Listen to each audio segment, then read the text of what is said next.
dengan tema Dare to Lead. Kalau untuk hari ini menurut saya tema yang paling cocok adalah Dare to Dream Big, karena memang untuk judul dari talk show malam hari ini adalah Scholarship for All atau beasiswa untuk semua. Jadi selama 1 jam ke depan kita akan berbincang-bincang tentang beasiswa. Dan untuk malam hari ini kita juga sudah ada 5 pembicara yang pastinya keren-keren banget, karena semuanya adalah alumni dari FTUI, luar biasa kan? Tapi sebelum kita mulai, kita akan memutarkan satu video singkat terlebih dahulu yang isinya adalah profil singkat dari seluruh pembicara yang akan memaparkan informasi malam hari ini. Langsung aja mungkin diputar.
Oke, baik. Itu dia tadi video singkat yang isinya adalah profil-profil dari kelima pembicara kita hari ini. Tapi sebelum kita mulai ke acara talk show-nya sendiri, saya ingin mengingatkan untuk semua yang hadir malam hari ini, di penghujung acara nanti kita akan ada sesi tanya-jawab atau Q&A, jadi jangan kemana-mana, tunggu sampai akhir untuk nanti bisa tanya dengan kelima pembicara yang sudah hadir malam hari ini.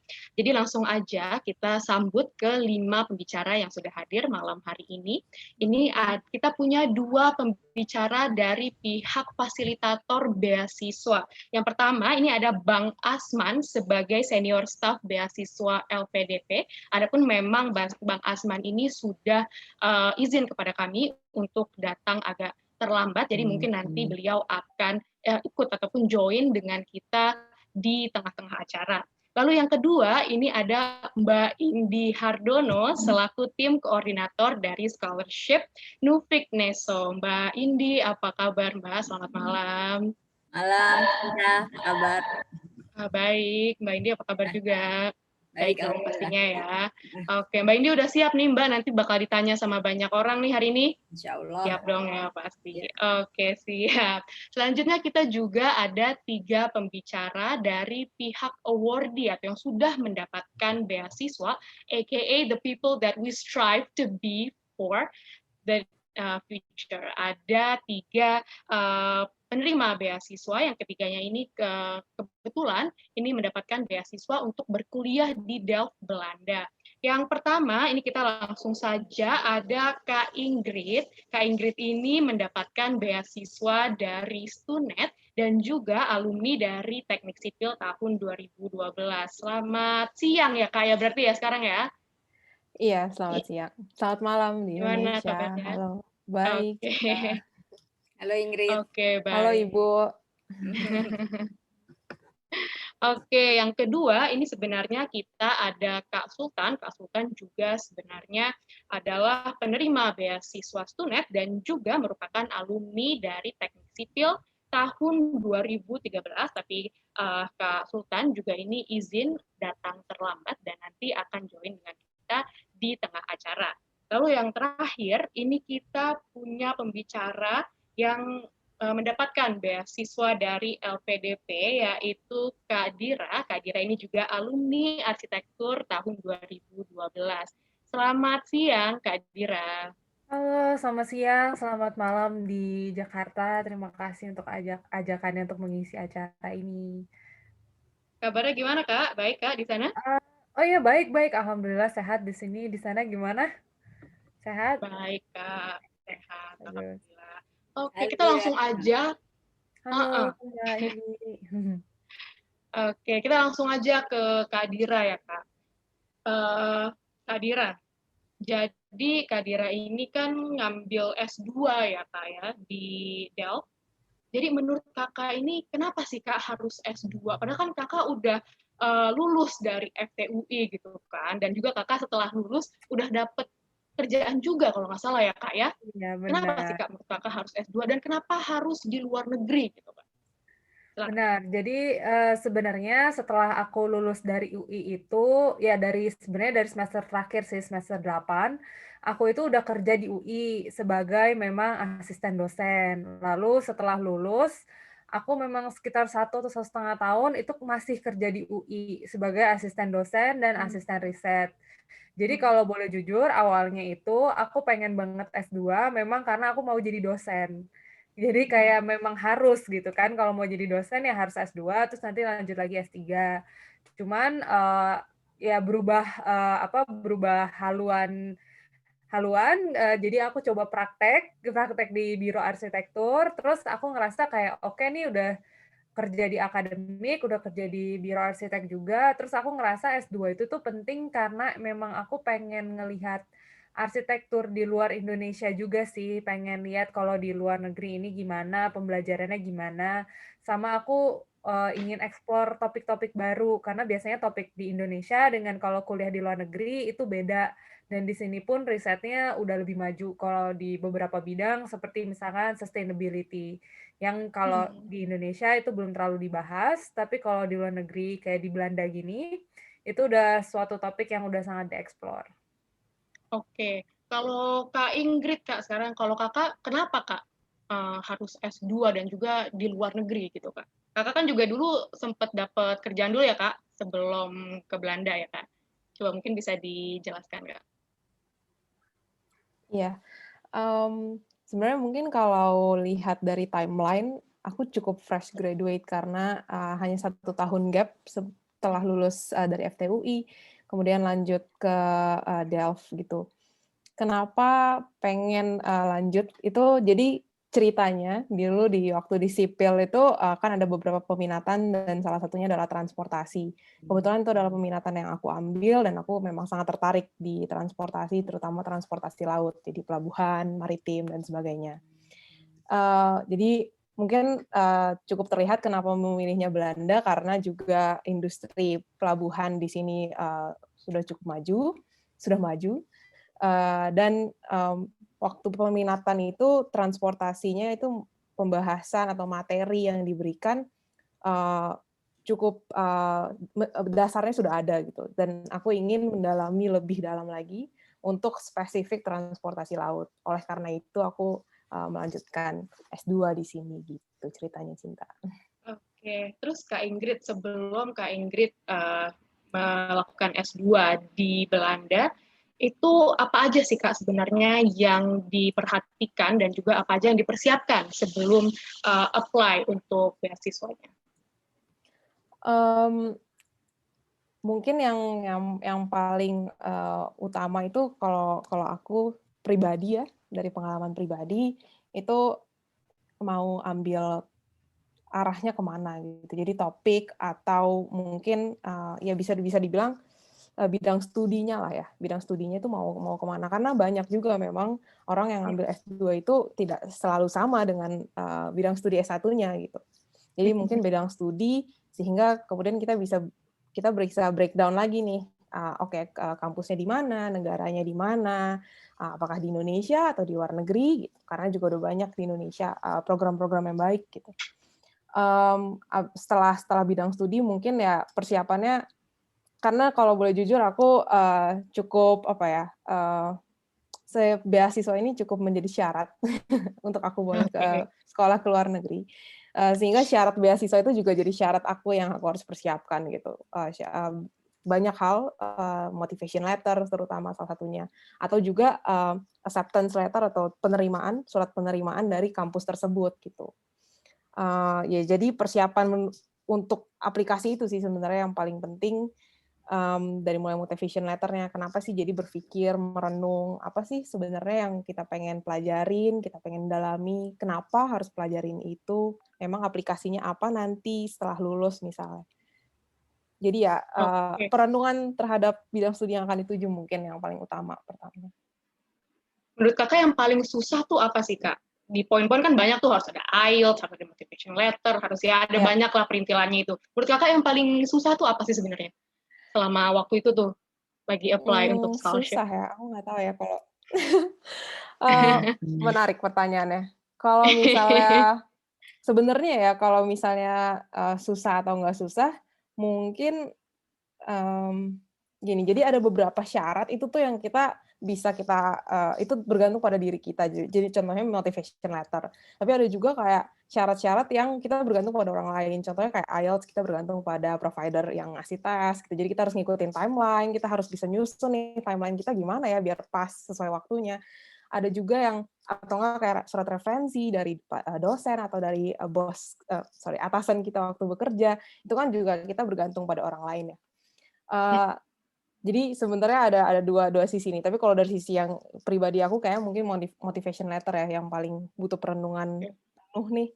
Kira-kira apa ya yang pengen aku sampaikan di situ gitu. Ya Kak, sebelum kita go further, Kak Ingrid mungkin bisa diceritain Kak, kakak itu di Delft ngambil apa, dan dulu S1 sama S2 itu sebenarnya ada linknya nggak sih di antara S1 dan S2-nya? Mungkin bisa diceritain lagi Kak. Iya, jadi aku ambil jurusan di TU Delft, jadi Delft University of Technology, jurusannya itu adalah Transport Infrastructure and Logistics. Jadi ya setelah melihat namanya mungkin ya cukup terlihat bahwa fokusnya memang transportasi. Hubungannya dengan S1 aku ya tadi peminatan transportasi yang ada di sipil gitu, yang ada di Teknik Sipil UI. Kenapa ambil itu ya karena aku memang pengen mendalami di transportasi laut dan di jurusan transportasi infrastruktur dan logistik ini memang sudah ada bagian-bagiannya gitu, dan salah satunya transportasi laut itu ada di situ. Oke, baik. Thank you Kak Ingrid. Sekarang ke Kak Dira nih. Sama Kak pertanyaannya Kak. Kakak dulu sebelum berangkat ke Belanda dan sebelum dapat beasiswa itu apa aja yang dipersiapkan Kak? Dan apa sebenarnya persiapan yang paling sulit Kak? Coba. Jadi aku kan aku juga memang nggak akan berangkat S2 kalau tidak beasiswa. Jadi memang opsinya cuma satu, harus beasiswa. Relatable Kak, relatable. Iya gitu. Nah terus kan karena aku emang pengen LPDP karena memang ya kalau secara financial support dan lainnya itu ya paling oke tuh LPDP lah. Jadi yang paling sulit itu kan sebenarnya kita harus buktiin kita itu worth apa enggak sih untuk dibayarin S2 gitu. Dan selain yang Ingrid tadi bilang kan dia udah jelasin ya untuk semuanya kayak motivation letter, kita harus nemuin yang apa yang kita mau, apa yang kita mau fokusin dan lain-lain. Itu udah pasti. Tapi kalau aku untuk semakin nge-secure dapat LPDP-nya, aku mau mastiin semua yang aku tulis, semua yang aku klaim itu adalah tujuanku dan lain-lain, itu udah aku aplikasiin. Jadi sebenarnya kayak misalkan aku itu bisa bilang kayak pengen fokusnya itu, aku kan S1-nya interior arsitektur, S2-nya pengen arsitektur. Salah satu poin utama aku di motivation letter itu adalah aku mau nge-point out bahwa arsitektur itu penting untuk perkembangan Indonesia. Gitu. Dan makanya aku itu pengen belajar arsitektur, bukan hanya interior arsitektur juga, karena aku pengen belajar itu jauh lebih. Nah, Cuman karena aku pengen bener-bener nge-secure, pengen banget dapet nih beasiswa, aku try to take it to the next level dan bener-bener udah nge-apply itu. Jadi selama aku kerja di UI, itu Mhm. aku ngambil banyak banget proyek pengabdian masyarakat. Jadi Oke. misalkan kayak waktu itu aku nanya-nanya dosen lah gitu, kayak ada proyek yang bisa dikerjain nggak? Kayak misalkan waktu itu ada pedagang kaki lima yang digusur, lalu aku ikut proyek itu, gimana caranya aku bisa ngedesain untuk mereka agar mereka bisa berjualan lagi. Atau waktu itu juga pernah pengabdian masyarakatnya, aku bikin teknologi sederhana di perkampungan Indonesia yang sangat packed, sangat dense gitu. Jadi kayak kalau bagi aku yang paling sulitnya adalah masa-masa itu karena menurut aku sejujurnya itu adalah salah satu semacam selling point yang itu apa ya, bisa memperkuat motivation-ku lagi karena aku udah nunjukin bahwa ini tuh aku udah aplikasikan ke dunia nyata dan udah terjadi. Jadi bukan hanya motivation, tapi udah di-applicate di dunia nyata gitu. Oh, oke, jadi nggak cuma sekedar motivasinya aja ya, Kak. Jadi kita juga harus proving to them kalau kita memang benar-benar Iya. ingin S2 di situ dan dengan jurusan itu karena kita sudah melakukan A, B, C, D, E gitu ya, Kak, ya? Iya iya betul. Karena kan tadi, kayak Ingrid bilang kita udah harus bisa klaim lah, kita mau fokusnya apa, tujuannya apa, refleksi diri, oke gitu, itu semua iya. Cuman kalau aku pengen banget nge-secure-nya dengan cara itu. Kayak aku udah harus aplikasiin dan buktiin bahwa memang aku bisa, gitu. Jadi paling susahnya sih di situ waktu itu, karena kan nyari-nyari proyek kayak gitu juga nggak gampang. Mhm mhm. Ngejalaninnya nggak gampang, nyelesainnya nggak gampang gitu. Cuman menurut aku itu selling point dan starting point yang sangat bagus sih gitu. Oke, baik. Sekarang kita ke Mbak Indi dulu deh. Mbak Indi, tadi kan Kak Ingrid dan Kak Dira itu bilangnya bahwa sebelum dapat beasiswa, hal yang paling sulit lah bisa dibilang, itu adalah mempersiapkan motivation letter. Apakah benar berarti motivation letter itu sepenting itu ya Mbak ya, untuk dapatkan beasiswa dan juga untuk dapat acceptance letter di universitas-universitas yang ada di Belanda? Mbak Indi. Selamat malam, terima kasih sebelumnya.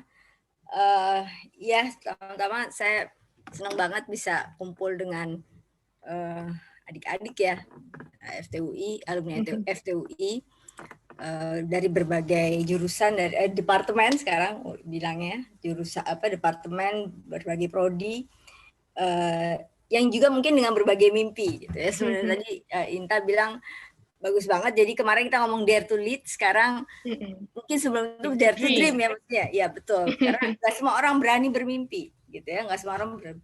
Jadi sebenarnya beasiswa itu kan sebenarnya cuman instrumen sebetulnya, ya. Ini bukan tujuan. Mendapat beasiswa itu sebenarnya bukan tujuan. Jadi kalau tujuannya cuma dapat beasiswa, itu ya terus kamu tulis di motivation statement kamu, ya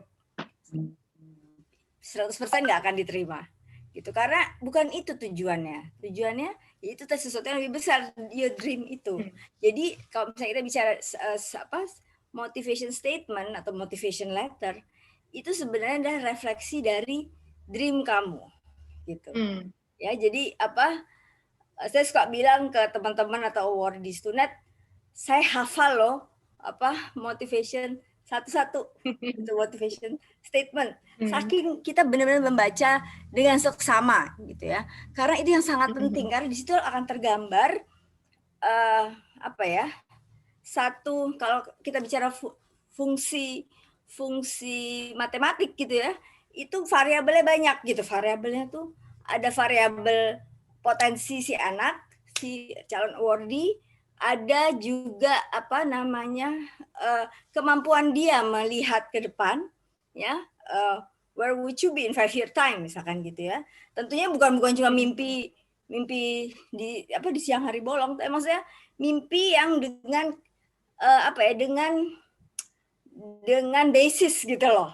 Jadi tadi seperti disampaikan oleh Dira, dia berusaha menjustify bahwa mimpinya itu valid itu karena dia udah melakukan hal-hal gitu loh dalam rangka dia mencapai mimpi. Tadi dia bilang mengerjakan project ini segala macam.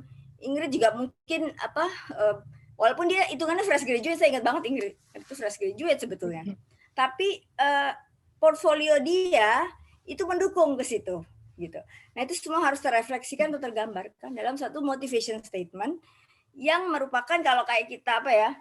Kalau kayak kita, kalau apa tuh perusahaan IPO gitu kan akan ngeluarin prospektus, ya kan? Belilah saham perusahaan kami, gitu kan? Di situ kan jadi beasiswa itu sebenarnya kalau dari sisi kami, dari sisi penyelenggara beasiswa itu semacam investasi, gitu loh. Apalagi ini satu beasiswa, ini beasiswa seperti LPDP, seperti student itu semua beasiswa penuh. Jadi full scholarship itu merit based istilahnya, jadi qualification based. Jadi kalau qualification based itu beasiswa bukan sebagai bantuan, gitu. Jadi bukan lagi sebagai bantuan. Saya Belanda nih atau Indonesia, LPDP dari pemerintah Indonesia, kalau student dari pemerintah Belanda gitu ya. Itu bukan sifatnya bukan, memang mungkin dulu sempat ya jadi aid, ya development aid. Mungkin di LPDP ada stream yang untuk afirmasi gitu ya, untuk yang tertinggal terluar. Itu mungkin, tapi secara umum beasiswa itu adalah sebuah instrumen investasi sebetulnya dari pihak pemberi beasiswa. Jadi kami ingin mendengar seberapa prospektif Anda sebagai sebuah investment. Sesimpel itu sebenarnya. Gitu. Jadi tolong kasih prospektusnya ke kami, gitu loh. Jadi apa itu tadi yang dituangkan dalam sebuah motivation statement. Gampangnya gitu deh. Jadi kalau perusahaan mau IPO harus ada prospektus. Nah, kalau kalian mau apply beasiswa ya harus buat motivation statement. Nah, di situ nanti kalian berusaha menuang. Nah, masalah yang motivation statement itu nggak bisa kayak nulis novel, gitu ya. Itu biasa cuma 1000 kata, bahkan mungkin ada 500 kata. Membuat suatu apa ya? Satu proposition gitu yang selling gitu dalam dengan concise, dengan padat tapi berisi, itu memerlukan satu proses gitu. Jadi nggak mungkin besok deadline, hari ini kalian baru buat motivation statement. Yakin nggak diterima? Kalian pasti ngawur. Gitu. Iya. Mungkin kita di situ dulu ya. Saya lihat Sultan juga. Oke, siap Mbak Indi. Berarti memberi beasiswa itu seperti investing ya Mbak ya. Oke. Luar biasa. Ini juga kita baru datang nih Kak Sultan. Halo Kak Sultan, selamat siang Kak. Halo, selamat malam waktu Indonesia. Oke, Kak Sultan apa kabarnya? Katanya lagi nyusun tesis nih Kak ya? Lagi sibuk nih? Ya alhamdulillah kabarnya baik. Sekarang lagi ngerjain revisi tesis saya, soalnya sebentar lagi insya Allah bakal tes defense sih dalam bulan ini. Berapa kali revisi Kak? Ya Bu, silakan Bu. Berapa kali revisi? Banyak Bu. Berkali-kali Bu. Bisa dihitung Bu. Aduh. Ya, nanti we'll get to that ceritanya. Nanti ada yang mau ke luar negeri nih. Ya, silakan. Oke. Kak Sultan, ini kita lagi ngomongin soal motivation letter nih Kak. Kalau tadi Kak Ingrid sama bilang satu yang paling penting dalam konsiderasi beasiswa itu ada motivation letter. Mungkin kalau menurut Kakak itu benar nggak Kak? Kakak juga dulu apakah paling ribet itu buat motivation letternya atau seperti apa Kak? Silahkan. Oke, terima kasih Cinta. Kalau misalkan dari saya juga waktu itu ngalamin yang sama sih, motivation letter. Bahkan saya itu diawali dari menentukan niatnya, karena pada dasarnya dulu ketika pas belum lulus atau misalkan baru awal kuliah, itu saya pengen lanjut S2 karena pengen aja gitu, masih belum jelas. Bahkan ketika pas sudah lulus pun, saya kan waktu itu pengen langsung apply S2 kan. Terus habis itu mau bikin motivation letter, itu kayak kok stuck terus setelah setahun, karena waktu itu kesempatan beasiswa gagal. Akhirnya saya evaluasi, ternyata emang saya motivasinya yang masih belum sedalam itu. Nah, setelah belajar dari kesalahan, terus habis itu introspeksi diri, refleksi diri, terus habis itu diskusi sama orang-orang yang emang udah berpengalaman, ternyata emang pada dasarnya ya semuanya diawali dari niat. Jadi emang motivation letter itu kedengarannya kayak ya sedikit lah, 1-2 lembar gitu, tapi emang yang paling berat itu menentukan niatnya, kita mau ngapain, apa yang mau direncanakan, setelah kita lulus mau ngapain, terus habis itu bagaimana caranya, kayak gitu sih. Oke. Terus Kak, tadi Mbak Indi juga bilang bahwa kalau untuk membuat motivation letter itu jangan sampai kayak buat novel gitu. Nah, itu kalau Kakak ada kesusahan juga nggak sih Kak sebenarnya buat motivasi yang pastinya gede banget motivasinya kan, tapi harus concise gitu, harus sedikit. Jadi nggak boleh terlalu banyak.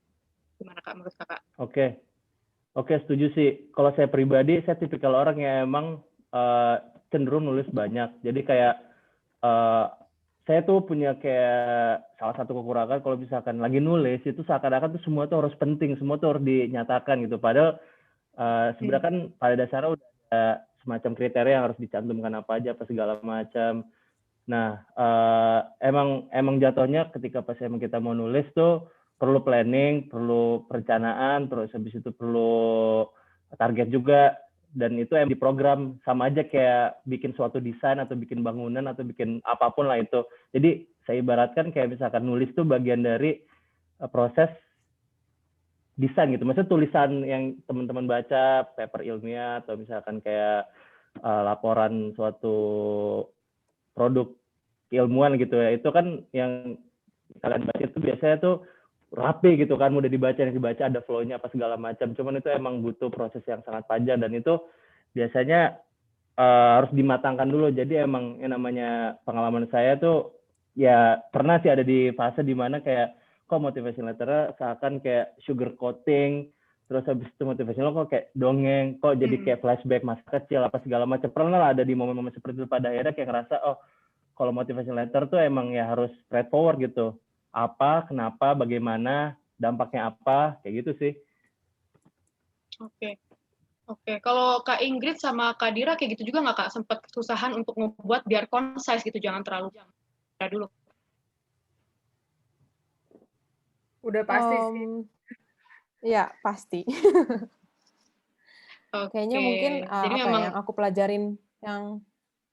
aku pelajarin dari membuat motivation letter itu yang paling penting benang merah dari semuanya itu. Jadi yang tadi Sultan juga udah sampaikan, Dira dan Bu Indi, apa sih benang merahnya background kamu, jadi apa yang sudah kamu lalui, misalnya tadi pengabdian masyarakat yang tadi Dira lakukan gitu, atau program studi waktu di S1, apa yang kamu pelajarin, lalu apa sih yang akan kamu tuju pas nanti di kampusnya, kemudian apa yang akan kamu aplikasikan setelah nanti lulus. Mungkin benang merah itu sih yang paling harus kita perhatikan dan buat se-concise mungkin gitu.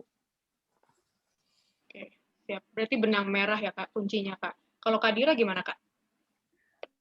Sama sih kayak aku juga paham yang tadi Sultan bilang, kok ini tiba-tiba jadi dongeng masa kecil gitu-gitu, karena emang tiba-tiba kadang kalau nulis motivation letter tuh suka ganti-ganti konsep. Awalnya kayak profesional banget, tiba-tiba kok personal banget, tapi kok jadi kayak penuh emosi gitu-gitulah, kayak emang banyak jalannya. Kalau menurut aku emang bener kata Ingrid, yang pertama harus nyari si garis merahnya. Dan juga emang fokusin emang apa yang mau kita sampein gitu ya. Emang apa ya, hal-hal yang kita udah kerjain selama ini, itu kita harus bisa lihat benar tadi sih benang merahnya. Dan kalau bisa dari paragraf pertama aja tuh udah nge-capture maksud kita tuh apa gitu. Jadi kalau nulis letter itu kalau bisa jangan kayak udah bertele-tele paragraf 1, 2, 3, 4, terus konklusinya baru di belakang. Kalau bisa dari awal tuh udah cukup tersirat lah, ini sebenarnya isi konten dari motivation letter ini gitu. Terus iya sih paling itu aja, make it concise, terus kayak jujur, maksudnya kayak honestly telling what is your story, what is your motivation gitu. Karena menurut aku kalau memang itu truthful to who you are and what you do, itu akan selalu came out menjadi motivation letter yang bagus sih. Gitu. Oke, siap. Berarti memang harus concise, dan kalau misalnya lama pun nggak apa-apa, yang penting bisa tersirat semuanya di paragraf yang concise semuanya gitu ya Kak ya? Ya, dan minta banyak orang untuk baca. Jangan orang yang kamu kenal aja, kalau bisa orang yang kamu nggak kenal juga baca. Karena kan biasanya kalau orang yang kamu udah kenal kayak, ya dia tahulah maksud kita apa, atau dia udah kenal, dia tahu cerita kita. Cuman kan kalau orang yang emang stranger, dia nggak tahu, harus ditanya, ngerti nggak maksudnya apa gitu. Karena kadang orang tuh nggak ngerti kalau kita doang yang baca dan teman kita yang baca yang ngerti. Tapi stranger mungkin aja nggak ngerti. Gitu. Jadi coba minta sebanyak-banyaknya, tolong baca, kasih feedback gitu. Oke, siap. Oke, Kak. Oke, sebelum kita move on, ini kita lagi seru banget sebenarnya ngomongin tentang motivation letter. Ini aku mau buka dulu pertanyaan kepada yang datang hari ini, karena lagi seru nih, mumpung kita lagi seru-serunya ngomongin motivation letter. Mungkin ada yang mau tanya dulu tentang motivation letter, dan kalau ada yang mau tanya, langsung raise hand aja, terus langsung on cam. Oke. Ada yang mau bertanya mungkin? Atau kita lanjut dulu? Oke. Oke. Mungkin belum ya. Oke, udah kita lanjut dulu aja deh kalau gitu. Kita lanjut dulu ke Mbak Indi. Ngomongin soal motivation, ini aku juga mau curhat sedikit lah. Aku ini kan dulu di FTUI, dan sekarang sudah pindah, apa ya, pindah profesi lah, banting setir gitu loh, Mbak. Aku dari FTUI, terus sekarang jadi jurnalis. Nah, tapi aku ke depannya kalau misalnya mau S2-nya itu di jurnalistik, itu nggak apa-apa nggak sih sebenarnya Mbak? Bisa nggak sih sebenarnya buat motivation letter yang kuat kalau misalnya S1 dan S2-nya itu nggak ada apa gitu Mbak? Silakan Mbak. Oke, ya ini saya juga sering banget ada pertanyaan, kalau S1 sama S2-nya linear boleh nggak linear boleh nggak gitu kan. Jadi apalagi kita ya anak teknik jadi apa aja bisa ya. Jadi bisa jadi jurnalis, bisa jadi ya nggak. Tapi kalau anak FISIP nggak bisa ngambil itu kan, nggak bisa ke TUB gitu kan. Benar. Ya kan? Jadi kita punya luxury lah ya, punya privilege gitu ya untuk kemana-mana. Gitu. Jadi memang ini bukan masalah, situasi yang klasik gitu, cukup klasik. Banyak anak-anak teknik yang mau pindah jalur gitu ya. Nah sebenarnya sih kalau dari kami pengelola beasiswa atau pemberi beasiswa, sebenarnya sejauh, jadi gini, bukan masalah boleh nggak boleh, tapi masalah relevan. Relevansinya apa? Gitu. Relevansinya itu bisa dari sisi benefit apa, terus kemudian future prospeknya apa, gitu kan? Balik lagi ke motivation statement tadi. Jadi misalkan kenapa kamu mau? Jadi pertanyaan besarnya adalah why sebenarnya, gitu ya. Kamu bisa jawab kenapa, gitu. Kamu kenapa mau ambil misalkan Cinta sekarang S1-nya metalurgi ya, terus kemudian mau ngambil S2 international relations misalkan, ya atau communication, gitu kan? Nah itu kenapa gitu kan? Ya karena iseng aja gitu, karena suka ya nggak bisa gitu kan. What's in it for us gitu loh. Ngapain kita invest? Balik lagi tadi kan investment, ya kan? Buat apa kami invest di seseorang cuma iseng-iseng berhadiah? Kayaknya lucu nih gitu kan? Kayaknya lucu nih belajar jurnalisme. Kayaknya lucu gitu kan? Nggak bisa begitu. Harus bisa ditunjukkan satu prospek. Balik lagi.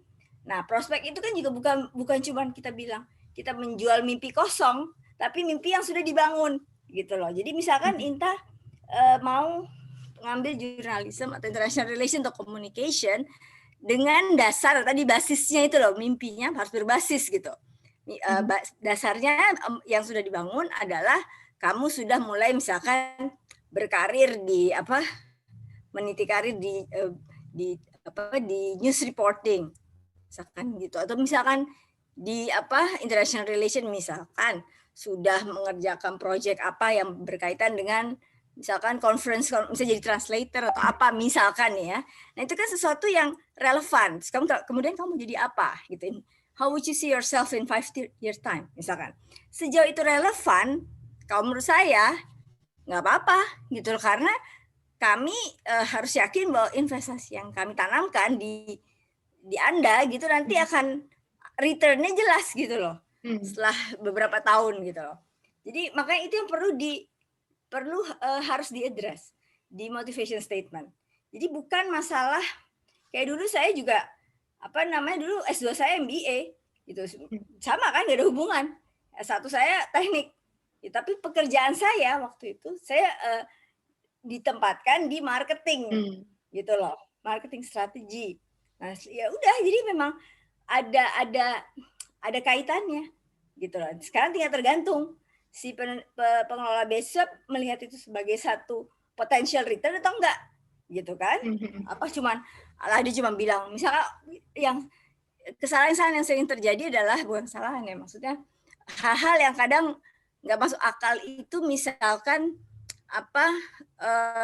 dia bilang mau ambil apa tadi? Lupa. Oke, ya di situ dulu deh. Nanti lanjut lagi. Sorry, ini Bang Asman udah datang soalnya. Oh, oke, ada Bang Asman yang baru datang ya. Bang Asman, selamat malam, Bang. Apa kabar? Selamat malam semuanya, selamat Bang Halo Indi. Mas Asman. Saya sama Bang Asman ini udah setiap hari rapat. Menikmati penjelasannya tadi, sharingnya. Oke, Bang Asman tadi berarti udah dengar dong ya Mbak Indi ngomongin tentang motivasi kalau misalnya S1 dan S2 nih satu kandidat nih punya S1 tapi S2-nya nggak match gitu sama S1-nya. Kalau di LPDP sendiri itu sering nggak sih nemu kandidat yang seperti itu? Silakan Mbak.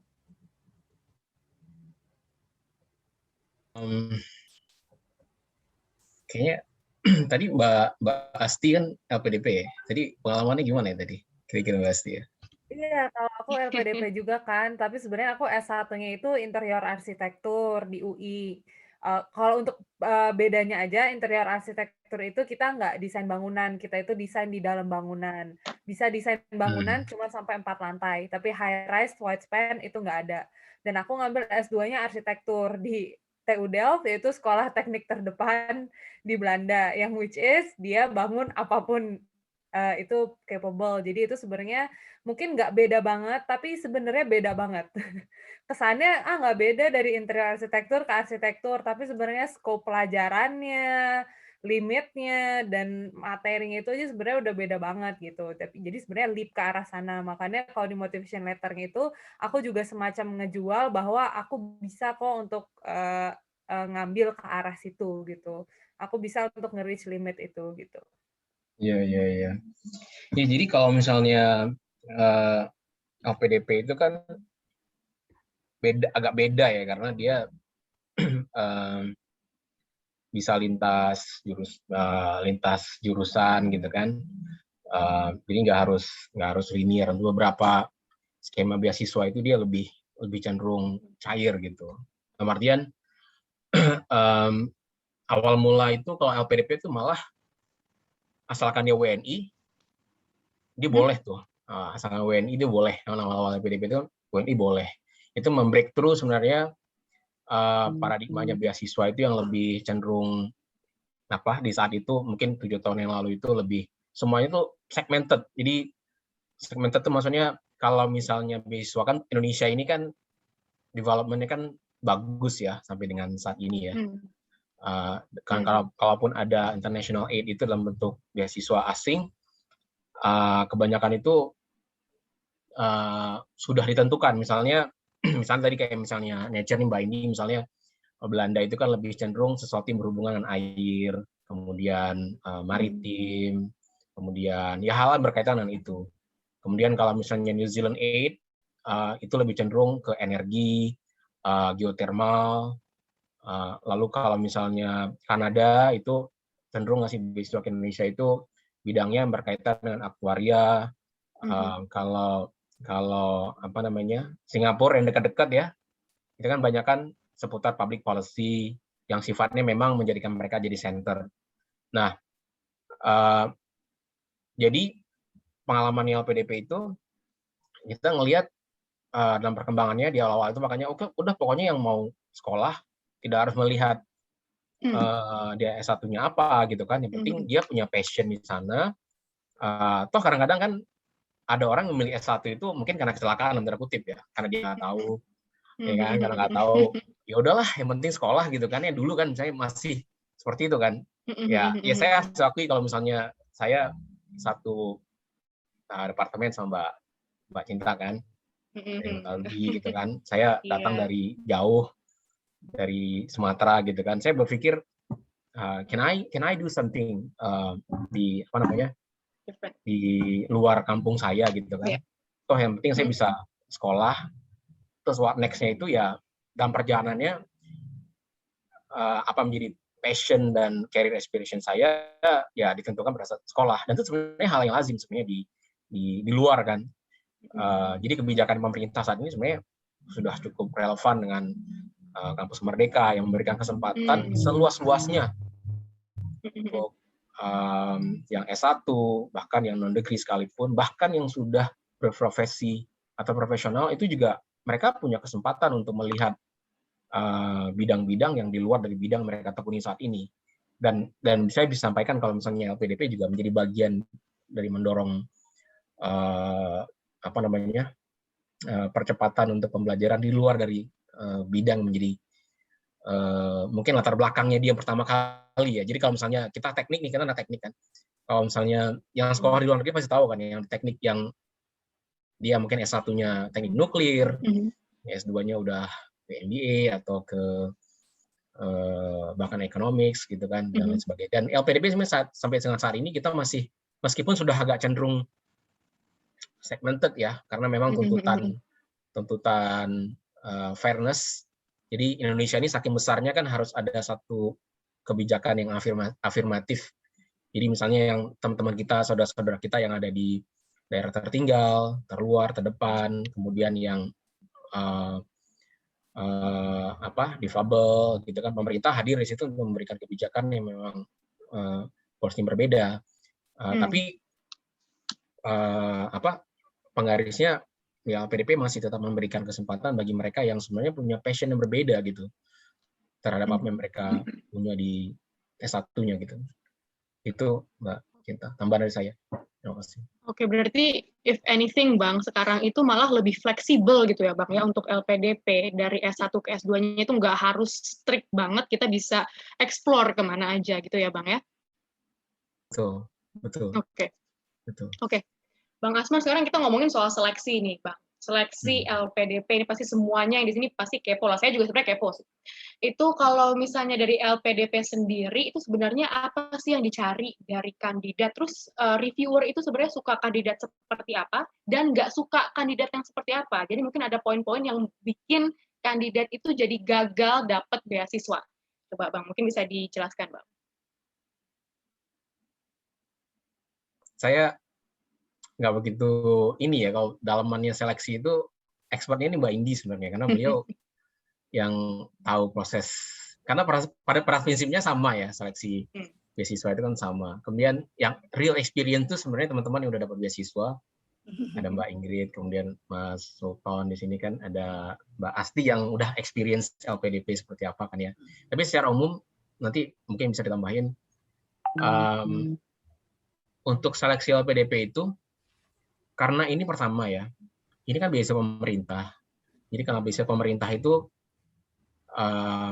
pasti hal-hal yang akan ditanyakan itu relevansinya itu dengan apa yang menjadi kebijakan pemerintah. Jadi MDGs, kemudian RPJMN, lalu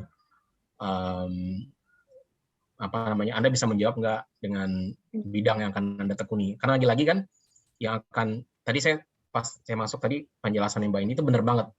Jadi return on investment yang pemerintah ingin cari itu kan ketika kita kasih pendanaan ini kan, kita ingin mendukung mimpi sebenarnya. Jadi Anda jagonya apa, kemudian pemerintah kasih insentif, harapannya dengan insentif itu Anda bisa meneruskan mimpi yang Anda miliki gitu. Jadi tapi mimpi itu harus sesuai dengan rencana jangka panjangnya pemerintah. Indonesia ini 2030 mau jadi apa gitu kan, untuk dalam rangka untuk itu kita butuh sektor-sektor prioritas gitu. Nah, di sektor prioritas itulah para kandidat ini masuk gitu. Jadi bayangannya di seleksi itu dari sejumlah tools yang ada itu akan di profiling bahwa Mbak Asti ini misalnya beliau arsitektur itu masuk ke bidang prioritas kita keberapa, dan itu reflect ke RPJMM, rencana pembangunan jangka panjang pemerintah, karena profiling SDM seperti apa yang dibutuhkan. Jadi pertanyaannya itu nggak akan jauh dari situ. Jadi apa yang Anda ketahui tentang arsitektur itu, kemudian kenapa milih Delft, terus kenapa Belanda, gitu kan? Kemudian terus kalau misalnya udah lulus, itu relevan nggak sih dengan apa yang Anda lakukan? Gitu. Jadi hampir sama nih sebenarnya, penyedia beasiswa yang lain juga hampir mirip ya. Saya bisa cerita kayak gini, ini konteksnya nggak hanya LPDP. LPDP itu satu di antara cerita. Cuma kan LPDP ini kan punya best practices ya. Kita kan belajar dari Australia Award, belajar dari Stunet, belajar dari Amine, Fulbright gitu kan. Dari metode banyak-banyak itu terus dikumpulkan, oh ini LPDP ini kayak gini skemanya gitu. Dan Dan pertanyaannya sebenarnya seleksi itu hampir sama. Jadi apabila bisa menyesuaikan dengan apa yang menjadi target prioritas dari pemberi beasiswa itu sendiri, ya Anda lulus gitu. Itu sih gambaran ini ya. Mbak Asti mungkin bisa, you have an experience kan? Kalau misalnya boleh mengkonfirm apa yang saya sampaikan. Silakan Kak. Benar sekali sih kalau menurut aku yang disampaikan oleh Mas Asman tadi, Pak Asman ya. Jadi sebenarnya kalau untuk pertanyaan selama wawancara aku rada lupa karena aku itu dapat LPDP itu 2017.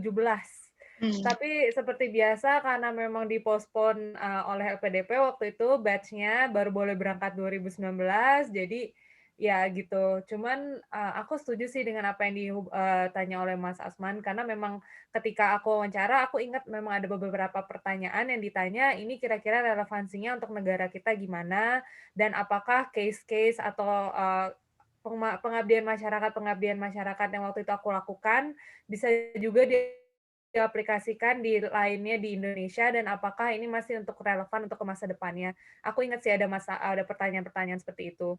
Dan juga pas wawancara itu juga dari yang aku kan ada beberapa teman yang wawancara LPDP juga ya, rata-rata itu memang pasti ditanya kira-kira challenge-nya itu dari setiap proyeksi atau mimpi yang kita punya itu challenge terbesarnya apa.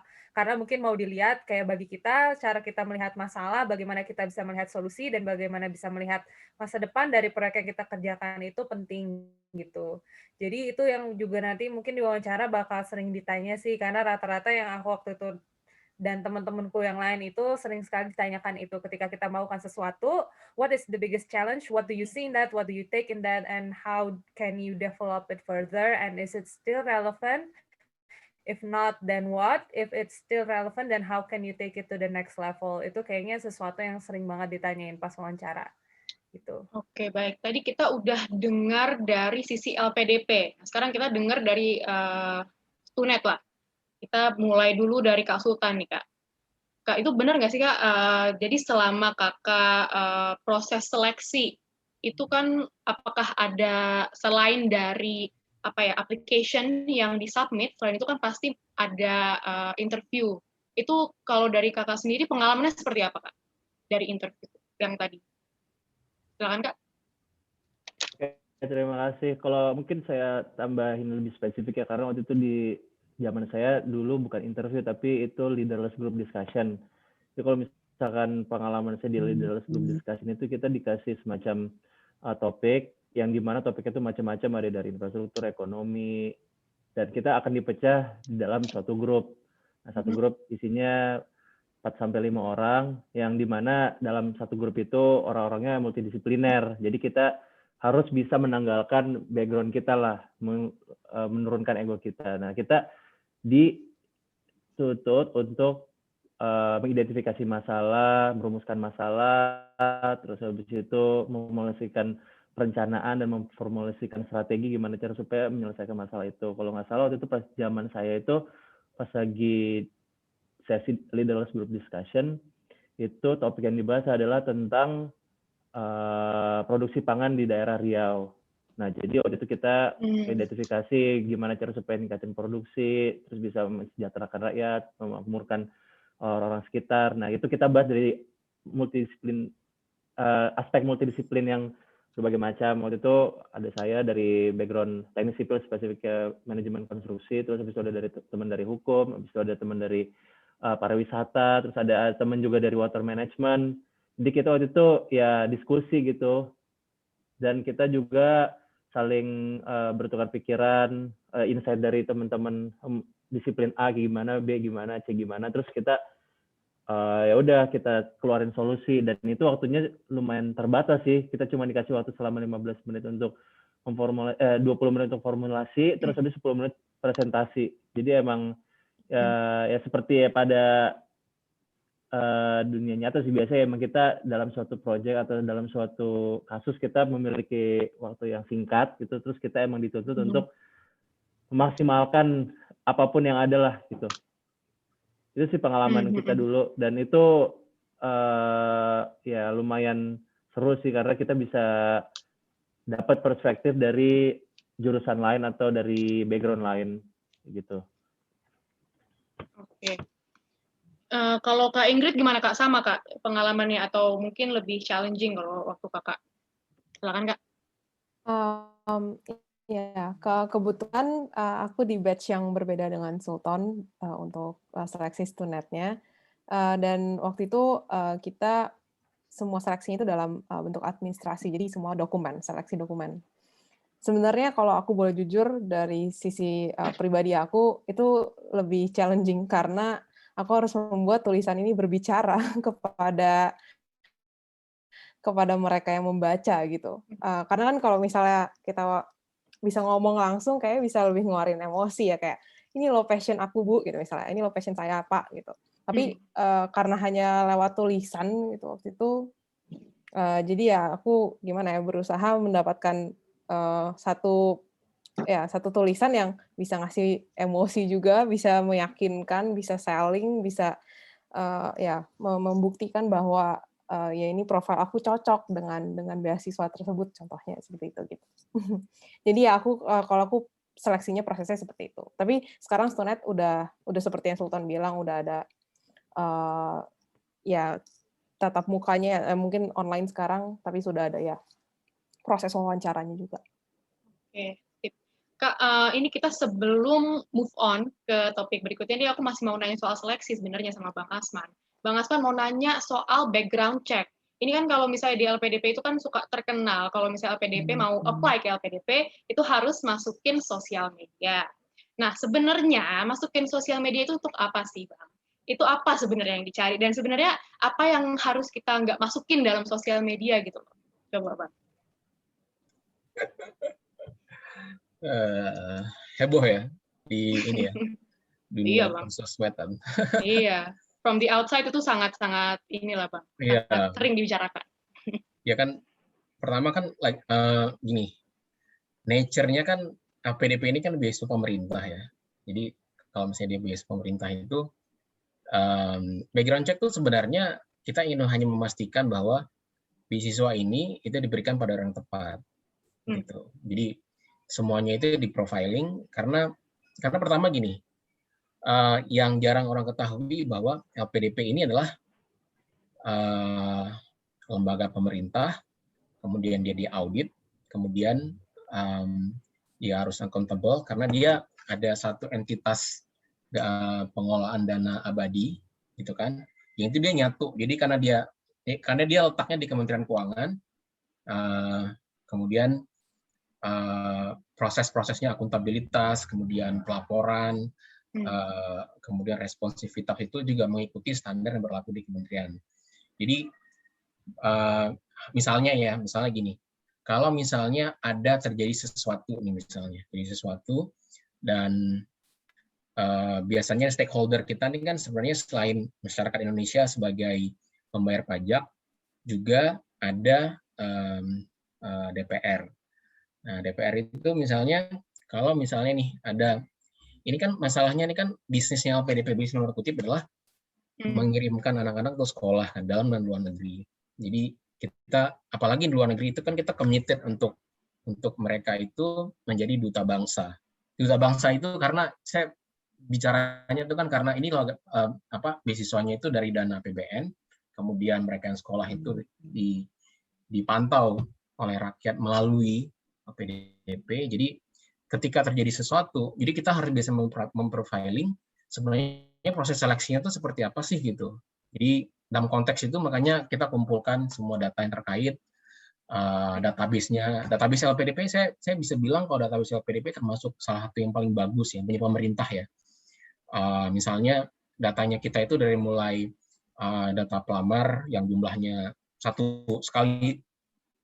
sekali buka lamaran itu, pool kita itu kita punya sampai 10.000 data baru setiap tahunnya. 10.000, range 8.000, 10.000. Kemudian, tapi kita belum bisa menyaingi data kependudukan yang punya Kemendagri itu belum bisa, gitu kan? Tapi data kita tuh naik terus, jadi 8.000, 10.000. Bahkan untuk pembukaan yang short term aja, ya, yang tahun lalu pas pandemi, yang untuk skema singkat perguruan tinggi pertama dunia itu, yang seleksinya itu hanya 2 minggu kalau saya nggak salah, itu pelamarnya 3 ribuan. Gitu kan. Nanti kan ada data baru. Nah, biasanya itu setiap prosesnya itu kan, setiap proses itu tuh dari mulai awal itu kan di profiling semuanya itu, profiling hal positif itu maksudnya kadang-kadang untuk melengkapi data, data itu kan mulai dari ketika dia di seleksi pertama kali, ini benar nggak sih gitu kan?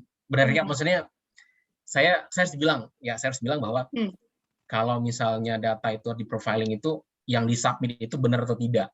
Jadi misalnya ada yang ini case kami ya, saya cerita dari mulai proses inputnya. Misalnya yang disubmit KTP-nya pada saat pendaftaran itu katakanlah A gitu ya.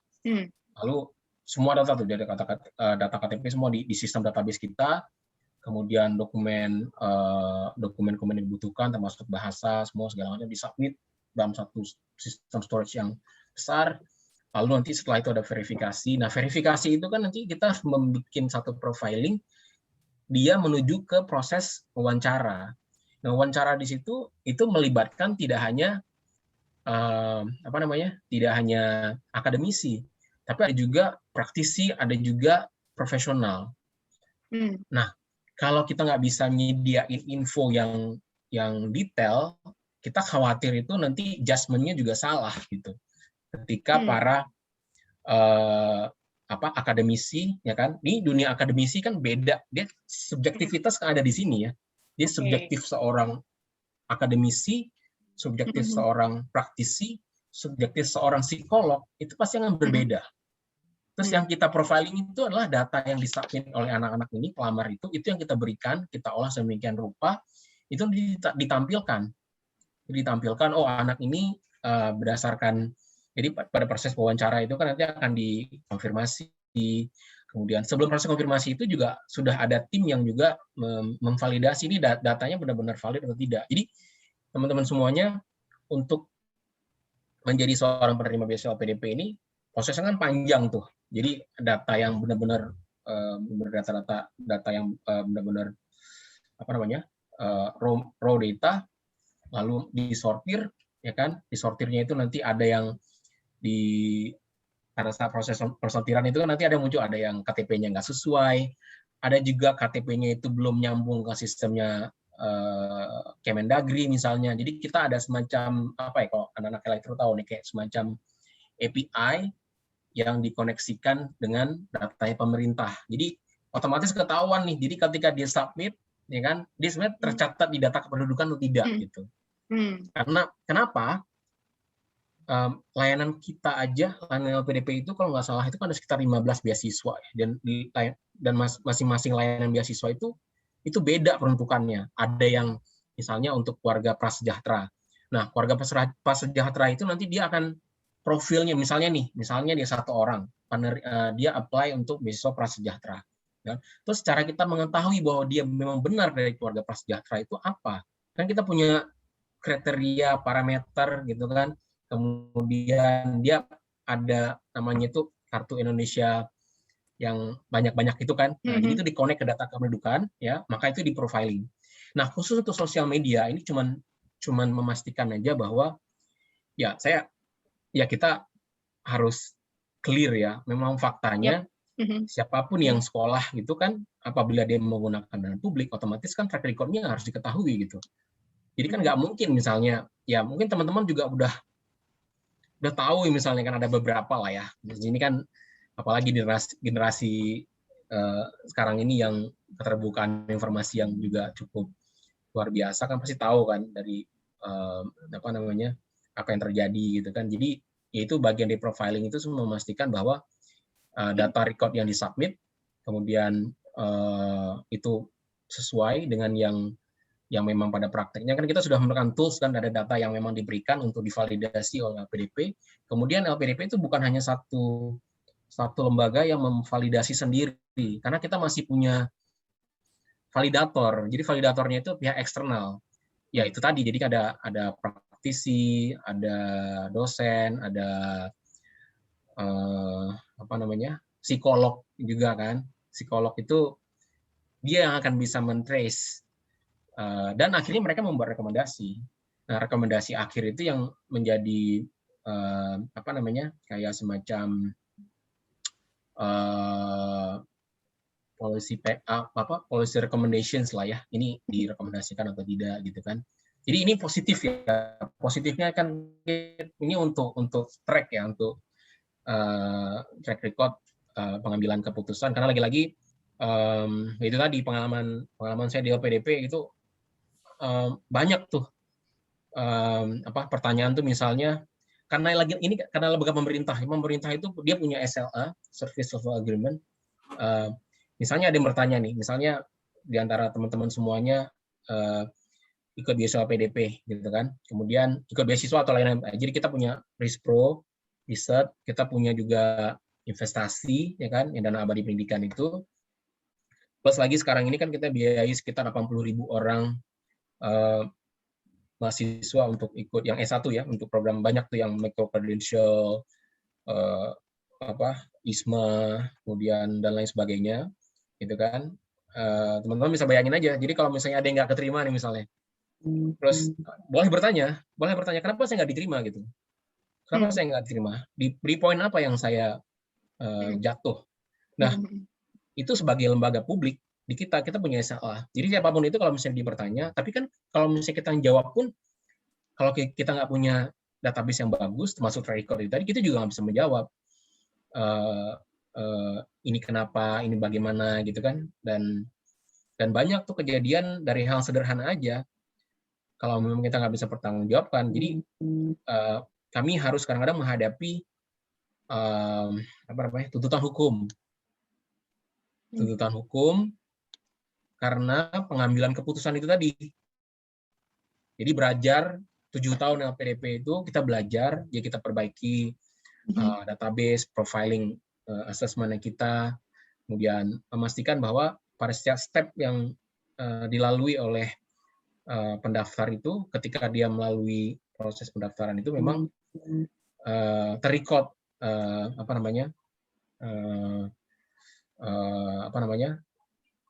apa yang dia sampaikan, apa yang dipertanyakan oleh validator kita, kemudian dokumen apa yang dicek, gitu kan semua ada. Dan accountable, maksudnya accountable ini bukan berarti itu boleh diakses oleh siapapun. Itu Anda kalau misalnya mau bertanya harus di Undang-Undang Keterbukaan Informasi Publik itu kan Anda harus meminta akses untuk mengetahui data tersebut gitu. Jadi makanya konteks itu kita hal yang sifatnya memang track record, rekam jejak itu pasti dilakukan itu. Konteksnya itu Mbak Cinta.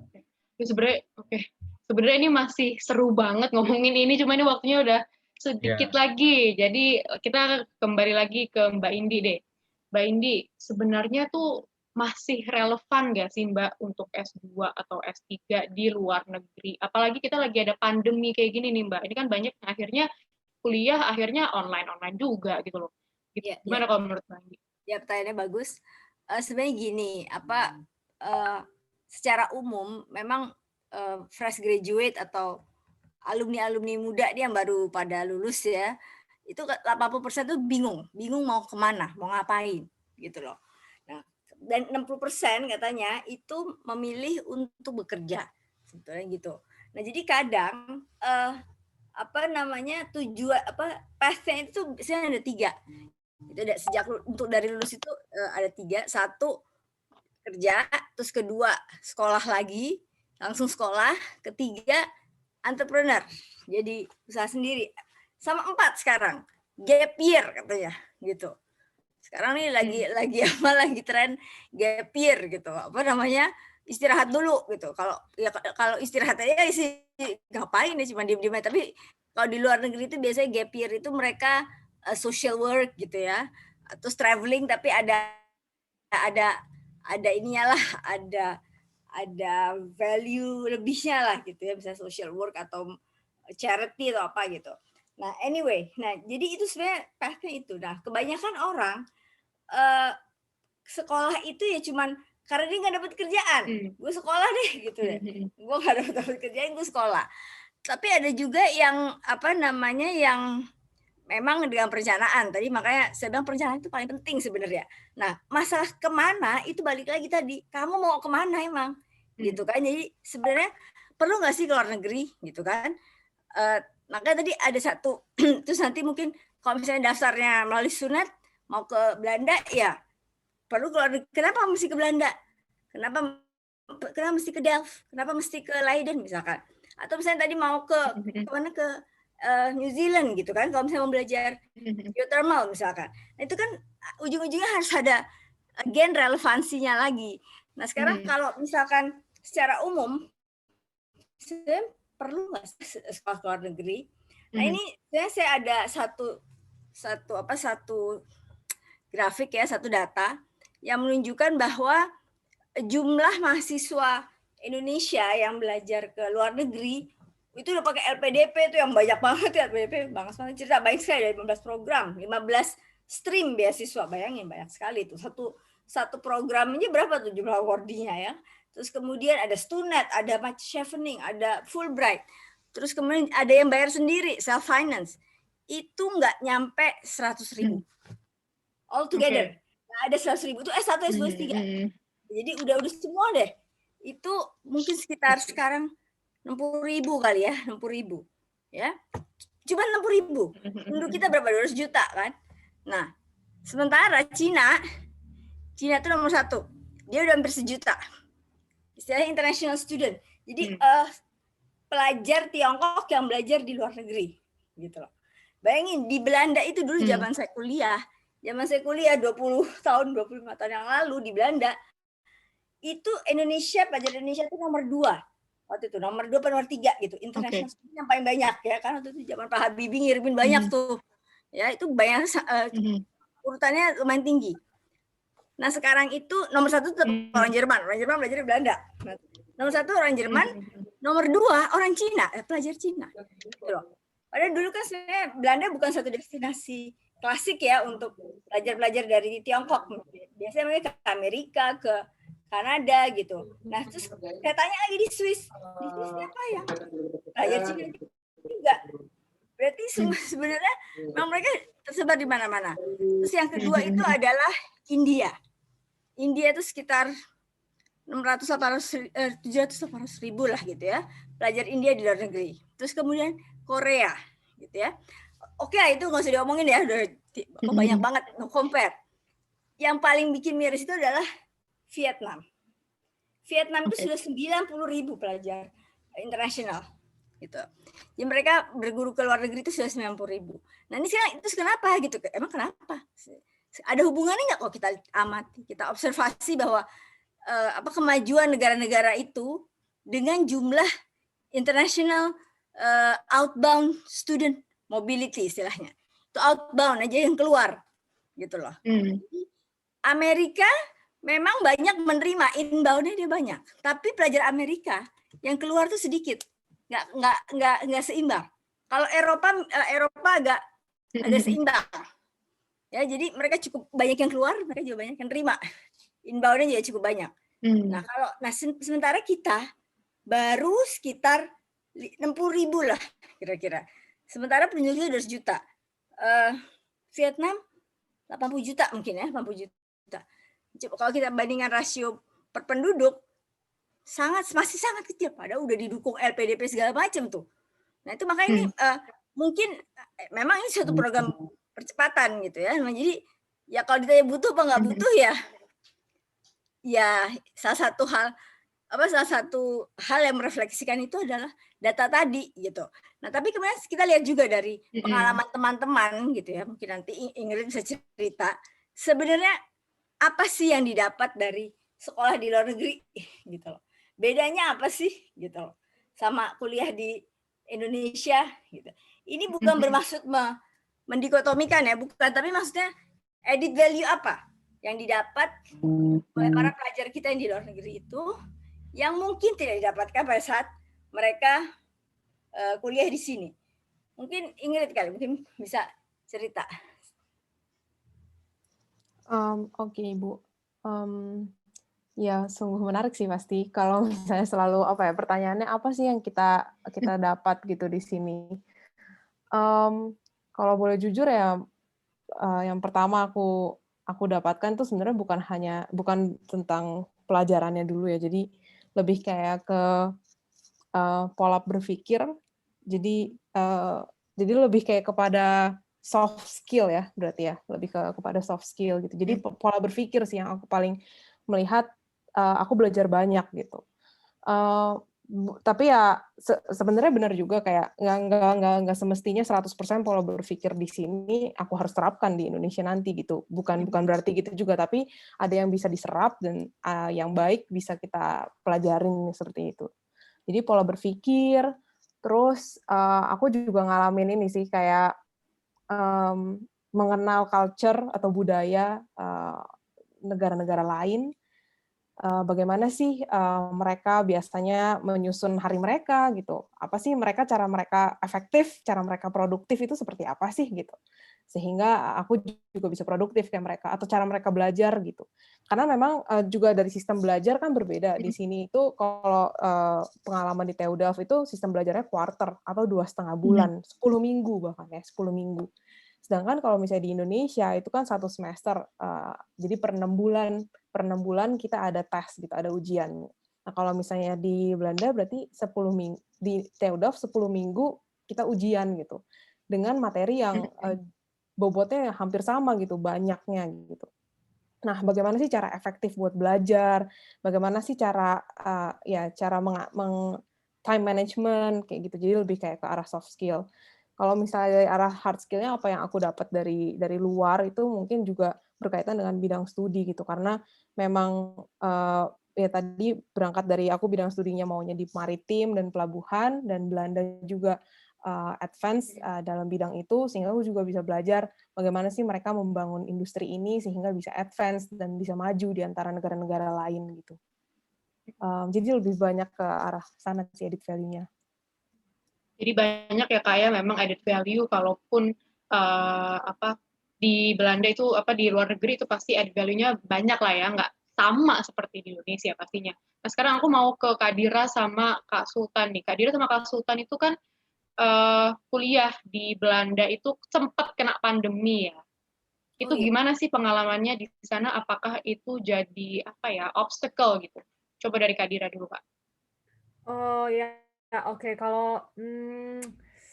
Kalau tadi Ingrid bilang kan mungkin dia lebih belajar dari soft skill ya. Kalau aku itu beda. Kalau aku lebih ke arah hard skill. Karena kayaknya 80% apa yang aku pelajarin di sini aku nggak pernah denger. Bukannya aku nggak tahu, bukan kayak aku nggak bisa atau apa, tapi aku nggak pernah denger. Jadi bener-bener belajar lagi dari ini. Terus kalau untuk secara pandeminya sendiri, menurut aku sih memang mungkin ini dihadapin semua orang ya, memang belajar dari rumah mungkin tidak sebaik itu. Tapi kebetulan TU Delft itu mereka sangat mengakomodasi belajar dari rumah, terutama dari level dosennya.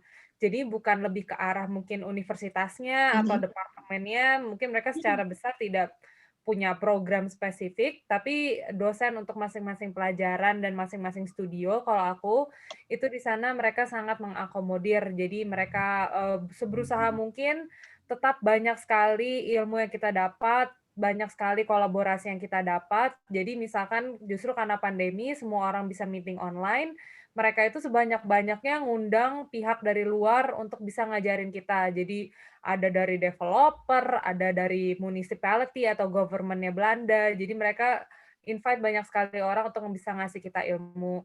Dan juga untuk secara belajar online sih karena memang aku arsitektur, mereka itu juga sangat mereka itu bisa memprioritaskan dengan baik. Jadi memang kalau misalkan untuk aku kemarin graduation studio sedang mengerjakan tesis, itu mereka prioritaskan sebagai yang memang perlu ke kampus. Jadi ketika kampus itu boleh buka, cuman mereka itu minim, mereka sangat mengutamakan, oke, yang ini tesis, ini graduation project, mereka lebih butuh ke kampus. Jadi aku diutamakan boleh ke kampus untuk bisa mengerjakan tesisku dan untuk bisa bikin maket dan sebagainya. Jadi menurut aku Belanda itu sangat bagus dalam menghadapi ini semua karena satu mereka itu sangat tenang, sangat terorganisir orang-orangnya. Aku jujur sangat suka dengan cara bekerja orang Belanda, cara berpikir mereka. Menurut aku itu sangat bagus. Jadi semuanya sih mereka tetap berusaha mengakomodir karena mereka bisa memprioritaskan dan mereka peduli. Jadi dosenku di sini itu, aku nggak tahu ya kenapa dulu orang sering bilang orang bule itu nggak ramah atau nggak baik atau nggak peduli, karena mereka orang paling ramah, paling baik, dan paling peduli yang pernah aku kenal. Karena mereka itu setiap sebelum semua kelas dan sebagainya, itu mereka pasti nanya, "How are you?" Dan kalau memang kita jawab kita ada masalah, mereka akan sangat peduli dan mereka akan berusaha menyelesaikan bersama. Jadi apapun yang kita hadapin dan apapun teman-temanku tentu banyak juga menghadapi banyak hal ketika pandemi ini, mereka akan berusaha nyari jalan keluar. Jadi nggak pernah kayak, "It's your problem, deal with it," itu nggak pernah terjadi selama aku kuliah di sini. Semuanya pasti mereka bantu dengan sangat seksama, gitu. Oke, asik ya Kak, walaupun pandemi pun tapi tetap masih bisa menjalin hubungan inilah friendship lah ya dengan Iya benar. orang-orang di sana. Bahkan mereka Oke. ada psikolognya juga, mereka bikin kelas Oh, psikologi, kita boleh ngomong sama Wow. psikolog, kita boleh consult kalau ada masalah apapun tentang well-being kita, mereka akan sangat bantu, bahkan mereka bikin terapi, mereka ajarin kita gimana cara kita manage our days biar mental health kita tetap in place, jadi semuanya itu ada, diakomodir oleh Wah, Eudel. Iya. patut ditiru tuh ya Kak ya berarti ya. Kalau Kak Sultan Kak, gimana Kak selama kuliah di sana selama pandemi itu gimana obstacle-nya? Kalau misalkan selama pandemi itu tantangan yang saya hadapi itu belajar di dalam rumah ya, karena pada dasarnya saya tipikal orang yang nggak bisa belajar di dalam kamar, jadi itu harus pindah-pindah tempat karena emang pada dasarnya saya tuh tipikal orang yang suka pindah-pindah, suka traveling, suka ketemu orang baru, terus habis itu ngobrol.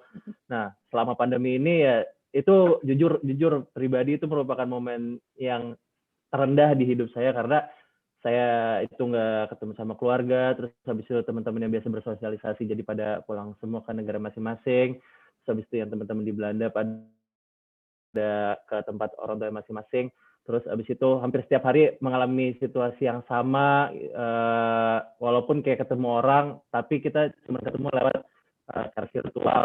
Nah dari situ kayak mengalami rasa kebosanan, jadi kayak kadang emang suka stuck gitu kan.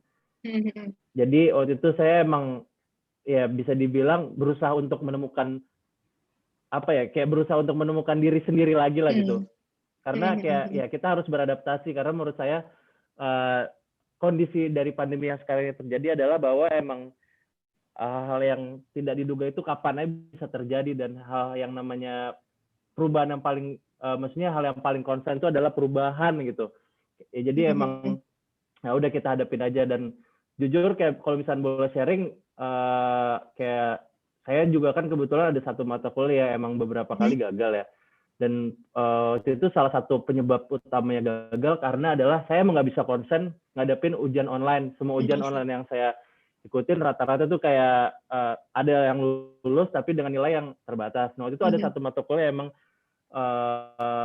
harus ngitung apa segala macam, tapi ujian online tuh saya benar-benar nggak bisa. Waktu itu kayak kena semacam kayak brain fog, terus habis itu kayak nggak bisa mikir, nggak bisa fokus, nggak bisa konsen. Waktu itu saya hubungin student counselor kan, diskusi sama mereka kalau misalnya saya request untuk ujian langsung. Nah kebetulan 15 Juli itu kemarin saya udah dapat kesempatan ujian langsung, dan ujiannya secara fisik di depan dosennya, secara tulis. Ya udah alhamdulillah akhirnya lulus sih. Jadi kayak beda gitu feelingnya pas lagi ngerjain secara online maupun pas secara fisik. Ya cuman bisa disadari bahwa emang selama pandemi ini ya proses perubahan terjadi lah. Maksudnya kayak yang tadinya emang nggak bisa banget gitu, setidaknya ya kita beradaptasi sih. Jadi emang pada dasarnya ya saya masih tetap belajar terus kok tiap hari sampai sekarang, menyesuaikan kehidupan belajar selama pandemi, ya terutama ngerjain tesis juga ya, gitu. Oke, berarti walaupun ada obstacle-nya Kak, tapi selalu ada bantuan ya Kak ya, dari pihak universitas dan juga dari pihak-pihak lainnya seperti itu ya Kak ya? Iya.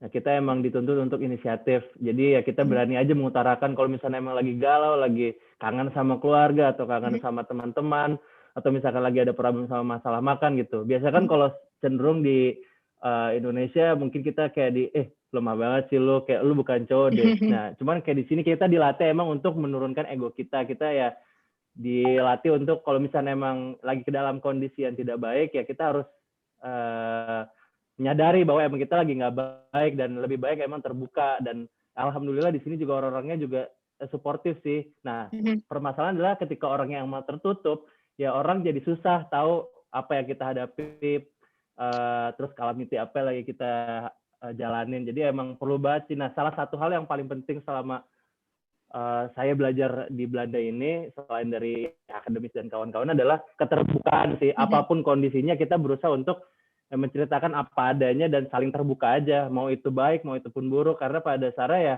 kebenaran itu nggak mihak kanan kiri gitu. Jadi ya udah. Dan ya apapun yang kita utarakan, selama emang itu berdasarkan fakta ya contoh misalnya kayak kondisi tubuh kita atau misalnya kondisi fisik dan mental, ya mereka berusaha sangat mengerti karena pada dasarnya juga mereka juga pernah ada di dalam titik seperti itu sih. Gitu. Oke. Ini kita sekarang udah hampir di penghujung acara, soalnya udah jam segini, udah jam 9. Oke. Udah jam 9 malam, ini kita udah hampir di penghujung acara. Jadi kita langsung buka aja Q&A. Ini udah ada beberapa pertanyaan yang udah disimpan di notes. Ini ada satu yang menurut saya ini interesting banget ya. Ini untuk Mbak Indi dan Bang Asman. Jadi kan gini, kalau misalnya di pemerintah, tadi kan kata Bang Asman itu memang pemerintah sekarang ini lebih pushing mahasiswa-mahasiswa S1 ataupun masyarakat untuk kuliah di luar negeri dan juga melanjutkan perkuliahannya kayak gitu kan. Nah, sebenarnya di in the near future, apakah pemerintah itu akan memberikan beasiswa untuk level S1 di LPDP atau di STUNET? Coba Bang Asman dulu mungkin. Oke, saya udah baca sih ininya. Tapi sebelum masuk ke sini menarik juga tuh sebelumnya tentang kenapa sih harus itu yang kedua aja ya, ini aja tadi. Saya main komentari itu karena ada yang relevan dengan pengalaman kami. Apa namanya? Memposisikan beasiswa PDP dibandingkan beasiswa yang lain. Jadi apa sih yang jadi catatan? Catatan itu adalah beasiswa PDP ini kalau misalnya teman-teman lihat, ini nggak berada di bawah Kementerian Luar Negeri misalnya. Justru aneh, beasiswa PDP berada di bawah Kementerian Keuangan, gitu kan? Itu sedangkan di tempat lain itu kalau misalnya ini pasti tuh yang dari luar negeri terutama itu pasti beradanya tuh di bawah Kementerian Luar Negeri negara tertentu, ya kan? Itu ada maksudnya, Maksudnya apa? Tadi jawabannya beberapa teman-teman yang penerima beasiswa itulah sebenarnya ekspektasi dari pemberi beasiswa. Jadi kita bisa bicara, kita fair, kita bicara ya. Saya juga menerima beasiswa dari luar negeri sebelum saya di LPDP, gitu kan. Saya juga melakukan riset terkait perbedaan beasiswa PDP dan beasiswa lain. Saya pernah riset di 2 tempat. Terakhir saya riset di Australia. Sebelumnya saya di Amerika. Di Australia itu mereka menyebutnya sangat obvious. Beasiswa ini adalah soft diplomacy. Gitu. Soft diplomacy itu artinya ya kalau misalnya ada kebijakan luar negeri satu negara yang bisa menginfluence dan mengetahui enggak kok misalnya saya lulusan Australia kok Australia itu seperti ini dan oke kok in return di baliknya juga begitu. Orang Australia yang akan say doing a business di Indonesia, dia jadi lebih tahu ketika misalnya kenapa ada beasiswa khusus untuk mempelajari tentang misalnya tentang bisnis atau infrastruktur gitu kan. Dan berangkat untuk mengetahui sebenarnya Indonesia ini kalau misalnya kita melakukan bisnis atau investasi di Indonesia bisa tahu tuh infrastruktur Indonesia itu masalahnya kayak gini. Kalau mau invest itu harus ada diperbaiki. Pertama yang harus diperbaiki adalah orangnya, SDM-nya. Harapannya ketika orang diinvest ini, dia belajar di tempat yang sudah advance teknologinya, dia bisa mengimprove. Dia begitu balik ke Indonesia, dia bisa mengimprove bidang kerjanya. Itu purpose ya. Makanya kalau misalnya teman-teman pernah dengar kalau Australia itu mereka punya Colombo Plan. Jadi tidak hanya buat orang asing, tapi juga buat anak-anak muda Australia untuk belajar di negara-negara yang menjadi mitra utamanya pemerintah Australia. Itu Pacific area, Indonesia termasuk salah satunya. Jadi kalau misalnya nih, saya nggak tahu di kita di FTUI misalnya, kita menerima anak magang dari si Adelaide atau ANU atau Melbourne atau apa gitu kan. Tapi itu ada programnya. Jadi pemerintah Australia itu mendorong anak muda yang S1 untuk sekolah di Pasifik lewat programnya Colombo Plan. Tujuannya apa? Ya tujuannya ya lagi nih pertanyaannya, kenapa sih mereka orang Australia juga mikir kan, kenapa sih gue harus sekolah ke Indonesia atau ke Vietnam atau ke Guinea segala macam kan. Itu ada desainnya. Harapannya mereka tahu, oh jadi ada yang ahli. Sekarang gini, kalau misalnya bicara Indonesia, itu bukan orang Indonesia yang ahli Indonesia. Indonesianis itu nggak di Indonesia, tapi adanya di ANU, adanya di Singapura gitu. Kira gitu ya. Nah, ini saya ada nanya nih, kenapa sih kita harus studying abroad? Itu pertanyaan yang juga dulu ketika saya sekolah, saya baru lulus, langsung memutuskan, aduh gua nggak bisa nih kerja di sini nih. Pertama mungkin bosan kali ya. Ya udah sekolah, kebetulan dapat beasiswa, ya alhamdulillah kan, ambil bisnis. Ternyata pas sampai ke sana beda ternyata gitu. Jadi bedanya apa? Pertama kali misalnya you experience by yourself, yang mungkin belum sempat rasain mumpung masih eligible persyaratannya, try yourself. Kalau misalnya orang Belanda gitu kan, lihat misalnya karena ini rata-rata lulusan Belanda kan ya, Mbak Asti, kemudian Mbak Ingrid gitu kan, Belanda apa yang kita pikirkan tentang orang Belanda itu apa sih gitu ya? Mungkin pemerintah Belanda juga memikirkan hal sama. Mereka berharap supaya orang Indonesia, generasi muda itu berpikir berbeda tentang orang Belanda itu sendiri. Makanya diberikan beasiswa, Inggris juga demikian, Amerika juga demikian. Jadi ada memang itu soft diplomacy gitu. Dan LPDP juga saya bisa sampaikan, LPDP kita juga punya misi. Misinya apa? Selain tadi hard skill ya, belajar supaya balik bisa melakukan sesuatu, tapi kita juga ingin supaya yang sekolah itu mereka bisa stand up. Oh, Indonesia itu di mana sih? Indonesia itu bukan hanya Bali gitu. Indonesia itu dari Sabang sampai Merauke gitu. Jadi kalau misalnya kebetulan kan foundingnya kan alumni UI juga kan, Ibu Sri Mulyani kan. Jadi beliau itu kan resah ketika beliau kemana-mana itu, kok nggak ada ya orang Indonesia di mana? Di John Hopkins atau di Harvard atau di Stanford segala macam kan, kok nggak ada gitu. Terus kita mikir kalau misalnya ini ngapain sih harus, kan orang Indonesia kan sebenarnya meskipun sekolahnya juga jauh-jauh kan ujung-ujungnya pasti balik kan, setelah 10-12 tahun pasti balik kan, karena kita nih beda nih, bangsa kita nih beda gitu. Bangsa kita tuh bukan tipikal bangsa yang suka pindah-pindah gitu. Mungkin kalau misalnya kayak India, Vietnam, mereka stay for a long time gitu. Tapi Indonesia itu kan 15 tahun, 20 tahun mereka akan balik lagi ke negara kita sendiri gitu. Nah, itu beda. Yang LPDP itu secara spesifik itu ketika kita ngirim sekolah dari yang tadinya mungkin ada di Riau, dia bisa sekolah di Jawa gitu kan. Dia bisa experience, mungkin ini pertama kali dilihat Jawa kali ya. Sama seperti saya dulu dari Aceh, kampung, sekolah di Jakarta, ngeliatin mall pertama kali itu, mall dekat rumah saya, akhirnya saya bisa beli rumah dekat mall yang itu kan nggak pernah terbayang sebelumnya gitu. Maksudnya itu, apalagi kalau misalnya pemerintah ngasih Anda kesempatan untuk sekolah itu, ya pasti ada maksudnya, misinya ya hard skill, kemudian stand up untuk Indonesia, pertama, ya lalu ya kita juga ingin keterwakilan gitu ya.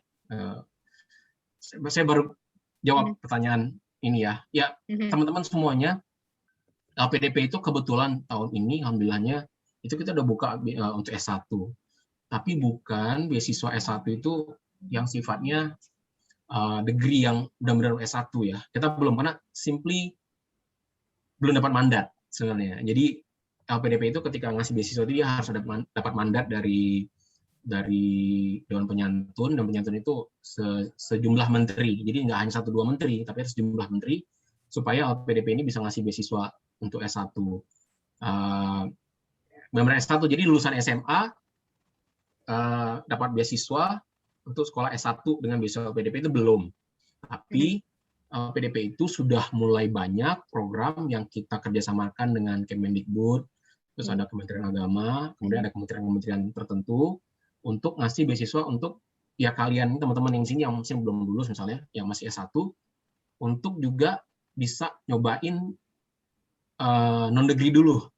Non-degree itu kayak misalnya magang di industri. Udah pernah dengar ya? Udah pada tahu belum ya? Kalau LPDP itu kita punya beasiswa non-degree untuk membiayai magang di industri, kemudian program sertifikasi, lalu ada program pertukaran mahasiswa dalam dan luar negeri, jadi apa namanya itu ISMA kalau saya nggak salah namanya.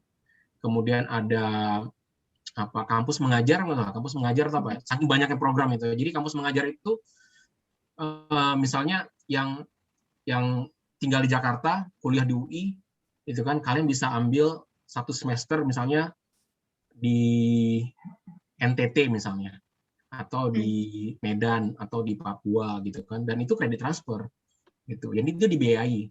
Nah itu kita udah mulai ada tuh. Tapi yang untuk benar-benar kita ngasih beasiswa S1 sampai dengan hari ini, sampai dengan malam ini, itu yang degree itu belum. Tapi yang non degree itu udah mulai banyak. Jadi teman-teman yang kira-kira nih mau lulus misalnya, ya yang mau lulus, kan dunia kerja tuh kompetitif ya. Jadi mumpung nih dibiayai oleh pemerintah nih oleh PDP, ya bisa dipelajari di LPDP atau nyari info ke sekarang ini siapa ya? Kemahasiswaan siapa ya di FTUI ya? Saya terakhir saya dulu zamannya Pak Jack Rizal, sekarang beliau ininya sipil. Pak Jack Rizal di sipil. Oh, sekarang ini ya beliau ya? Kepala Departemen Sipil ya Mbak Indi? Iya. Jadi Pak Jack itu zaman saya di BEM dulu di Senat, itu Pak Jack tuh yang apa namanya? Ya teman diskusi lah ya. Teman diskusi. Nah, mungkin jadi saya tambahin sedikit tentang S1 itu tadi. S1 memang jarang sekali beasiswa full scholarship seperti LPDP, sudah tuh jarang banget.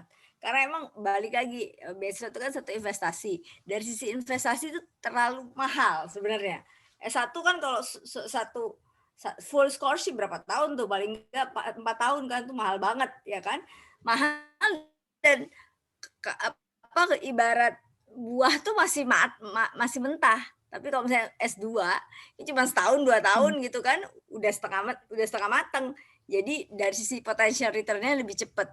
Jadi memang jarang. Biasanya S1 itu dalam bentuk tuition waiver atau pemotongan uang sekolah, atau ya tadi Bang Asman bilang ada program-program yang non degree gitu. Sebenarnya sih cukup banyak kalau misalkan teman-teman banyak cari info, misalkan di ASEAN aja itu ada beasiswa share exchange ya, itu UI ada kerjasama, itu bagus banget. Jadi 1 semester di negara ASEAN itu terus ada kredit transfer yang sebenarnya itu replikasi dari Erasmus Mundus. Erasmus Mundus itu intra Eropa, itu dia dananya juga dari EU sebenarnya. Kebetulan kami dapat NESO, jadi kerjasama dengan British Council, DAAD sama Kampus France, kita kedapatan ngelola beasiswanya. Ya karena pengalaman kami di SUNET. Jadi itu bisa dijajaki banyak sebenarnya. Kalau untuk yang non degree seperti itu. Oke, Mbak Indi, terus ini ada pertanyaan lagi nih, karena ada pandemi, apakah berarti yang memberikan beasiswa ini sekarang kuotanya jadi lebih sedikit? Coba, Mbak. Kalau SUNET sih bukan, kebetulan karena kami ke Belanda ya, jadi mungkin Belanda sih sedikit situasi pandeminya tadi seperti Astri Adira bilang sudah lebih manageable ya sebenarnya. Jadi sejak tahun 2020 pada saat mestinya waktu PDP nggak ngirim, malah 2020 nggak kirim memang sebenarnya. Itu kami tetap ngirim gitu, dan memang kayak Sultan 1 tahun 2 tahun di Delft, 1 tahun masih sempet yang itu ya, masih sempet offline, 1 tahun kemudian pandemi gitu. Nah itu sekarang memang hybrid, jadi kebanyakan hybrid, nggak full online, nggak full offline. Jadi beberapa universitas juga udah sudah katanya sekarang udah mulai lebih banyak lagi offline. Jadi kami tidak membatasi sebenarnya dari sisi pandemi. So far, alhamdulillah kami nggak mengurangi gitu. Jadi benar-benar tergantung dana yang ada gitu. Jadi bukan karena pandemi dikurangin nggak gitu. Oke, Bang Asman gimana Bang kalau LPDP? Kalau LPDP kayak kuotanya tetap ya tahun ini ada. Nah itu tadi, saya bingung angkanya kalau misalnya untuk degree LPDP itu kan 3.500 orang ya. Tapi non-negerinya itu tuh sudah sampai 60.000 rencana tahun ini. Non-negeri ya, non-negeri itu kan. Nah, jadi kalau menurut saya sih teman-teman, saya nggak tahu populasi yang hadir di Zoom meeting ini sebagian besar apakah masih tahap akhir satunya atau sudah S2 atau ini, tapi hampir semua level mungkin belum begitu merata, tapi ya maksudnya S1-nya, kalau S1 kita baru non-degree, S2, S3 tuh banyak tuh, termasuk misalnya yang lagi kita siapkan ya S1 itu percepatan dari S1 ke S3, talent scouting. Jadi kita sempat bicara juga sama Pak Dekan 2 tahun lalu sebelum pandemi. Mudah-mudahan ini bisa lancar nanti ya. Jadi bidang tertentu STEM salah satunya. STEM ya, STEM. Ya, STEM. Ya. Sebenarnya mungkin sudah saya tambahkan, kita dari Fakultas Teknik ini sebenarnya chance-nya besar banget ya untuk dapat beasiswa di luar negeri, apalagi jika dilihat dari sisi kepentingan Indonesia. Karena memang STEM ini STEM ini jadi prioritas. Tahu kan STEM? Ya kan, Science, Technology, Engineering, Math ya. Nah, itu memang bidang-bidang yang bidang-bidang yang harus dimiliki oleh sebuah negara untuk mengakselerate pertumbuhannya, development-nya. Nah, di kita itu STEM ini masih sangat kurang gitu loh.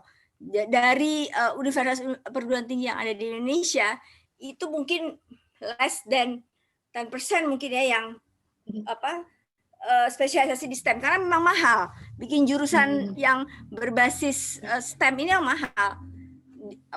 Universitas di Ruko gitu bisa bikin fakultas hukum, fakultas ekonomi, tapi nggak mungkin bikin fakultas teknik ya kan, harus ada lab ya kan, nggak mungkin. Jadi memang dari sisi investasi kalau kita kasih swasta itu tidak menarik gitu, makanya harus pemerintah biasanya gitu. Nah makanya ini satu challenge buat dia, tapi juga satu opportunity karena saya bidang ini sangat dibutuhkan. Jadi mungkin di LPDP misalkan di kami juga di Stunet, karena Stunet ini kan juga duitnya dari pemerintah Belanda kan, jadi kepentingan mereka juga kepentingan bilateral dengan Indonesia. Mereka juga pengen ya tadi yang Pak Asman bilang, capacity building untuk orang-orang Indonesia, untuk at the end jadi ambasador mereka juga untuk bilateral cooperation. Nah ini bidang-bidang ini banyak yang berhubungan dengan STEM, water management, infrastructure, maritime, ya kan, port management. Nah itu jadi menurut saya ini buat teman-teman lulusan atau mahasiswa Fakultas Teknik ini chance-nya sangat besar ini. Gitu. Sayang kalau dilewatkan. Gitu. Oke. Chance-nya gede banget ya Mbak Indi, apalagi untuk FTUI ya berarti ya. Ini mungkin karena udah agak malam, saya mau share ada satu video ya yang mungkin bisa menggambarkan apa yang didapat tadi kan kita bilang apa sih yang didapat oleh ini, mungkin bisa menjadi satu dari saya satu closing lah ya, paling tidak satu recap mungkin bisa dibantu ditampilkan mungkin. Jadi apa sih sebenarnya yang didapat videonya?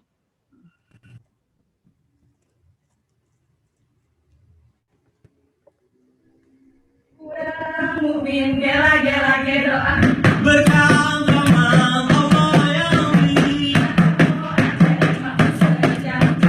Amin Allah sembah amin. Berkah rahmat Allah yang beri. Lale lale kita no lale anu cinta.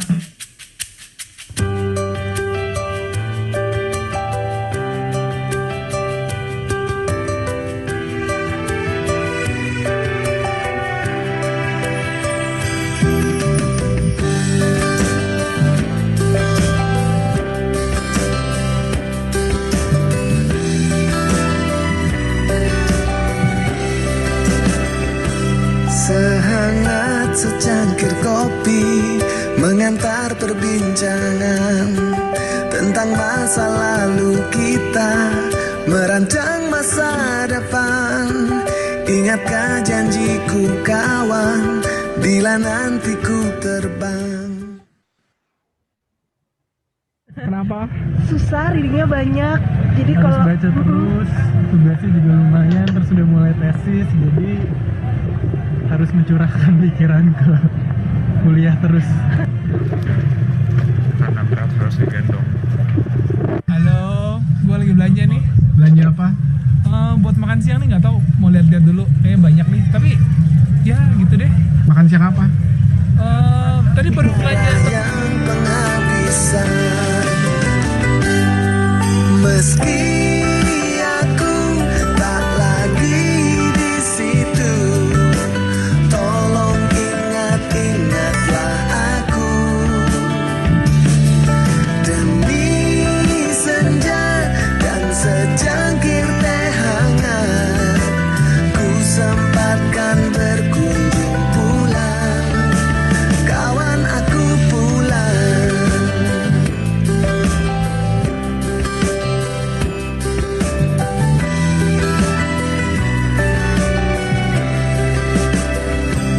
Sebuah bangku halaman kita jadikan teman, di situ kita mengukir tawa dan kepedihan.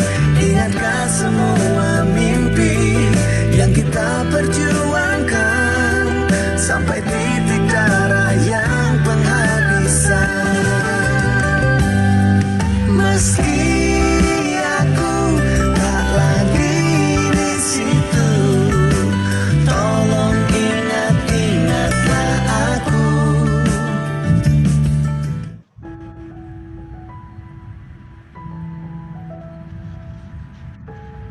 Pertengahan tahun 2017, senang tak terkira saat saya diterima beasiswa Stunet untuk kuliah master di Belanda. Yang saya bayangkan saat itu adalah kampus baru, teman baru, dan jalan-jalan keliling Eropa. Hingga pada akhirnya semua itu berubah. Memulai hidup baru di sini ternyata tidak seperti yang dibayangkan. Tantangan perkuliahan yang padat begitu menguras tenaga dan pikiran. Waktu tidur berkurang, stres meningkat. Pernah saya berpendapat di kelas, namun sulit dipahami dosen. Kemampuan bahasa menjadi kendala yang lain. Semua itu membuat saya seringkali frustasi, tidak percaya diri dan kecewa dengan diri sendiri.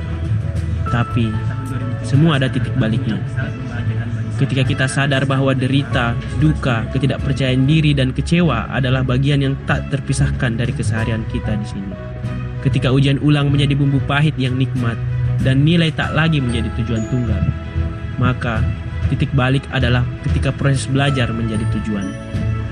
Ketika kuliah di luar negeri bukan semata mendapatkan beasiswa dan kuliah di kampus bergengsi, tetapi ketika kita menyadari bahwa kita sedang berproses menjadi versi kita yang lebih baik, seperti menemukan cinta yang telah lama dinanti, menggebu dan membuat kita terus merindu, ingin terus belajar dan menyelami hal-hal baru. Selamat menemukan prosesmu.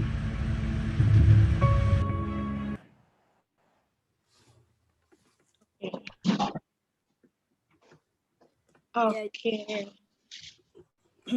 Silakan Mbak Indi, mungkin ada tambahannya tadi dari video. Ya, closing aja dari saya. Jadi sebenarnya ya belajar ke luar negeri itu bukan cuma belajar. Jadi saya selalu bilang jangan cuma menjadi seorang pelajar, tapi jadilah seorang pembelajar. Ya, jangan cuma jadi seorang student, tapi jadilah seorang learner.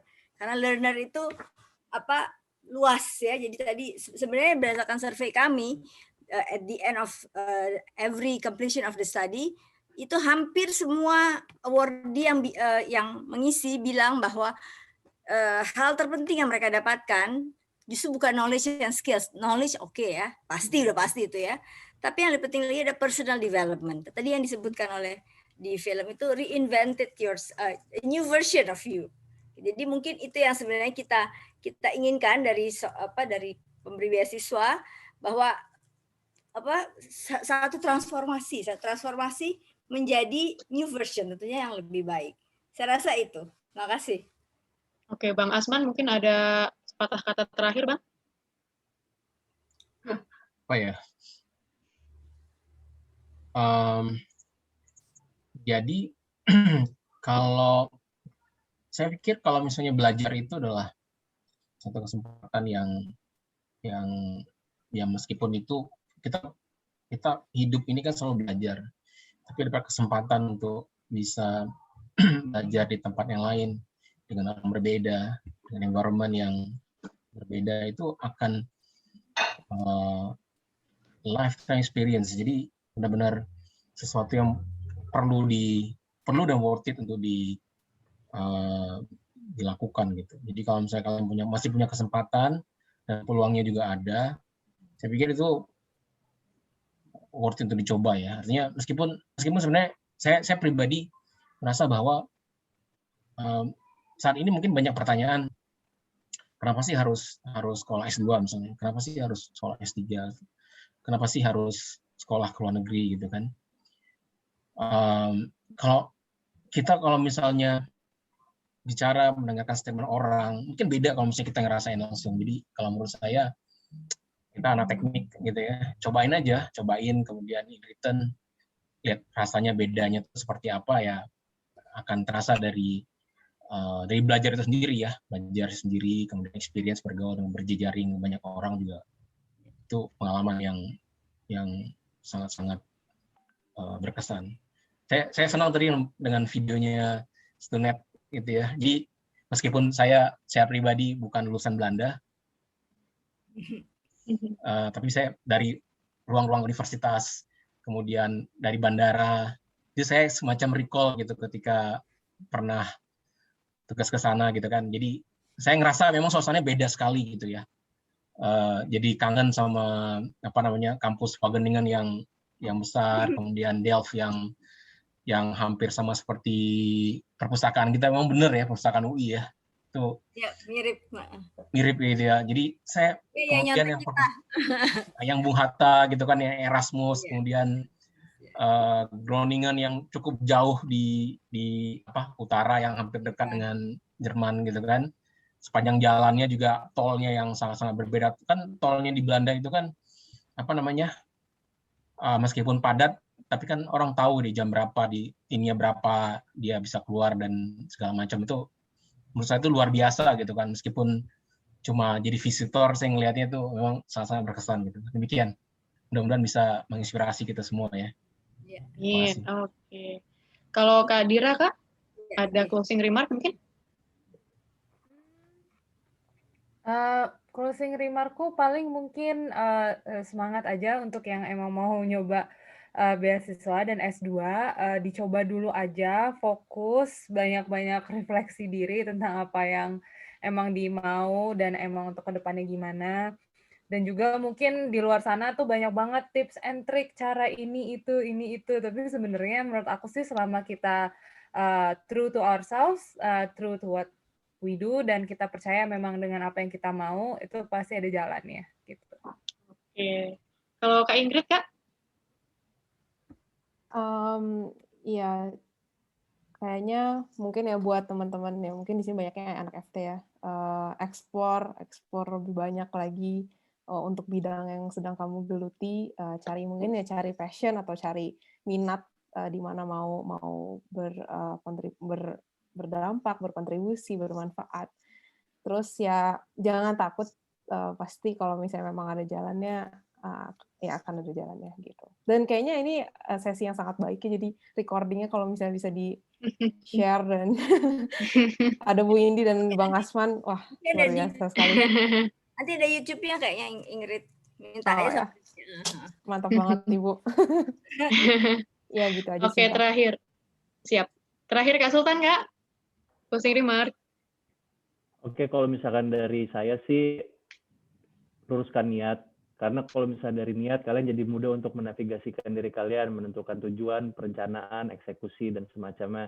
Dan ketika kalian itu udah ada di dalam posisi entah ada yang melanjutkan S2 atau misalkan kerja ataupun apapun lah, kalian akan menemui beberapa momen-momen yang enak dan tidak enak. Dan kalau misalnya momen tidak enak itu emang ya harus dijalanin sih. Jadi itulah yang membuat kita bisa menjadi orang yang resilient, yang bisa jadi versi yang lebih baik lah pokoknya. Jadi ya itu sih dari saya.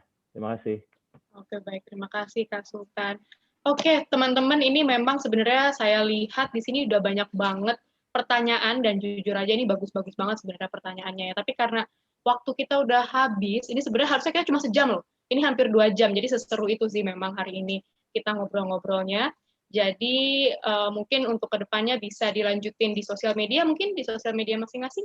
Atau mungkin untuk yang alumni FTUI, jangan lupa ya, tanggal 7 sampai tanggal 8, ikut Pemira dan vote. Vote-nya nomor 2, boleh kan ngomong kayak gini kan? Ini masih kampanye nih, boleh dong ya kan?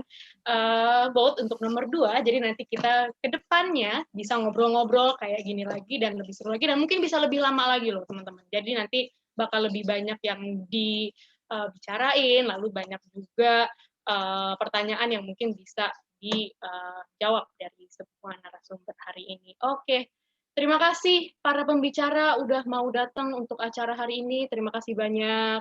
Dan juga terima kasih banyak untuk semua teman-teman yang hadir untuk malam ini. Jangan lupa besok-besok juga kita masih ada talk show dari The New Energy Team. Jadi jangan sampai ketinggalan. Lihat di sosial media, nanti akan ada announcement berikutnya. Oke, terima kasih semua. Selamat malam. Thank you Masih Cinta, selamat selamat malam. malam. Saya izin live ya. Thank you Bye semuanya. Bang Asman, bye Bu Indi, Sukses. Dira, dan Bye. Sultan. Dadah. Take care Sampai ya. ketemu lagi di lain waktu.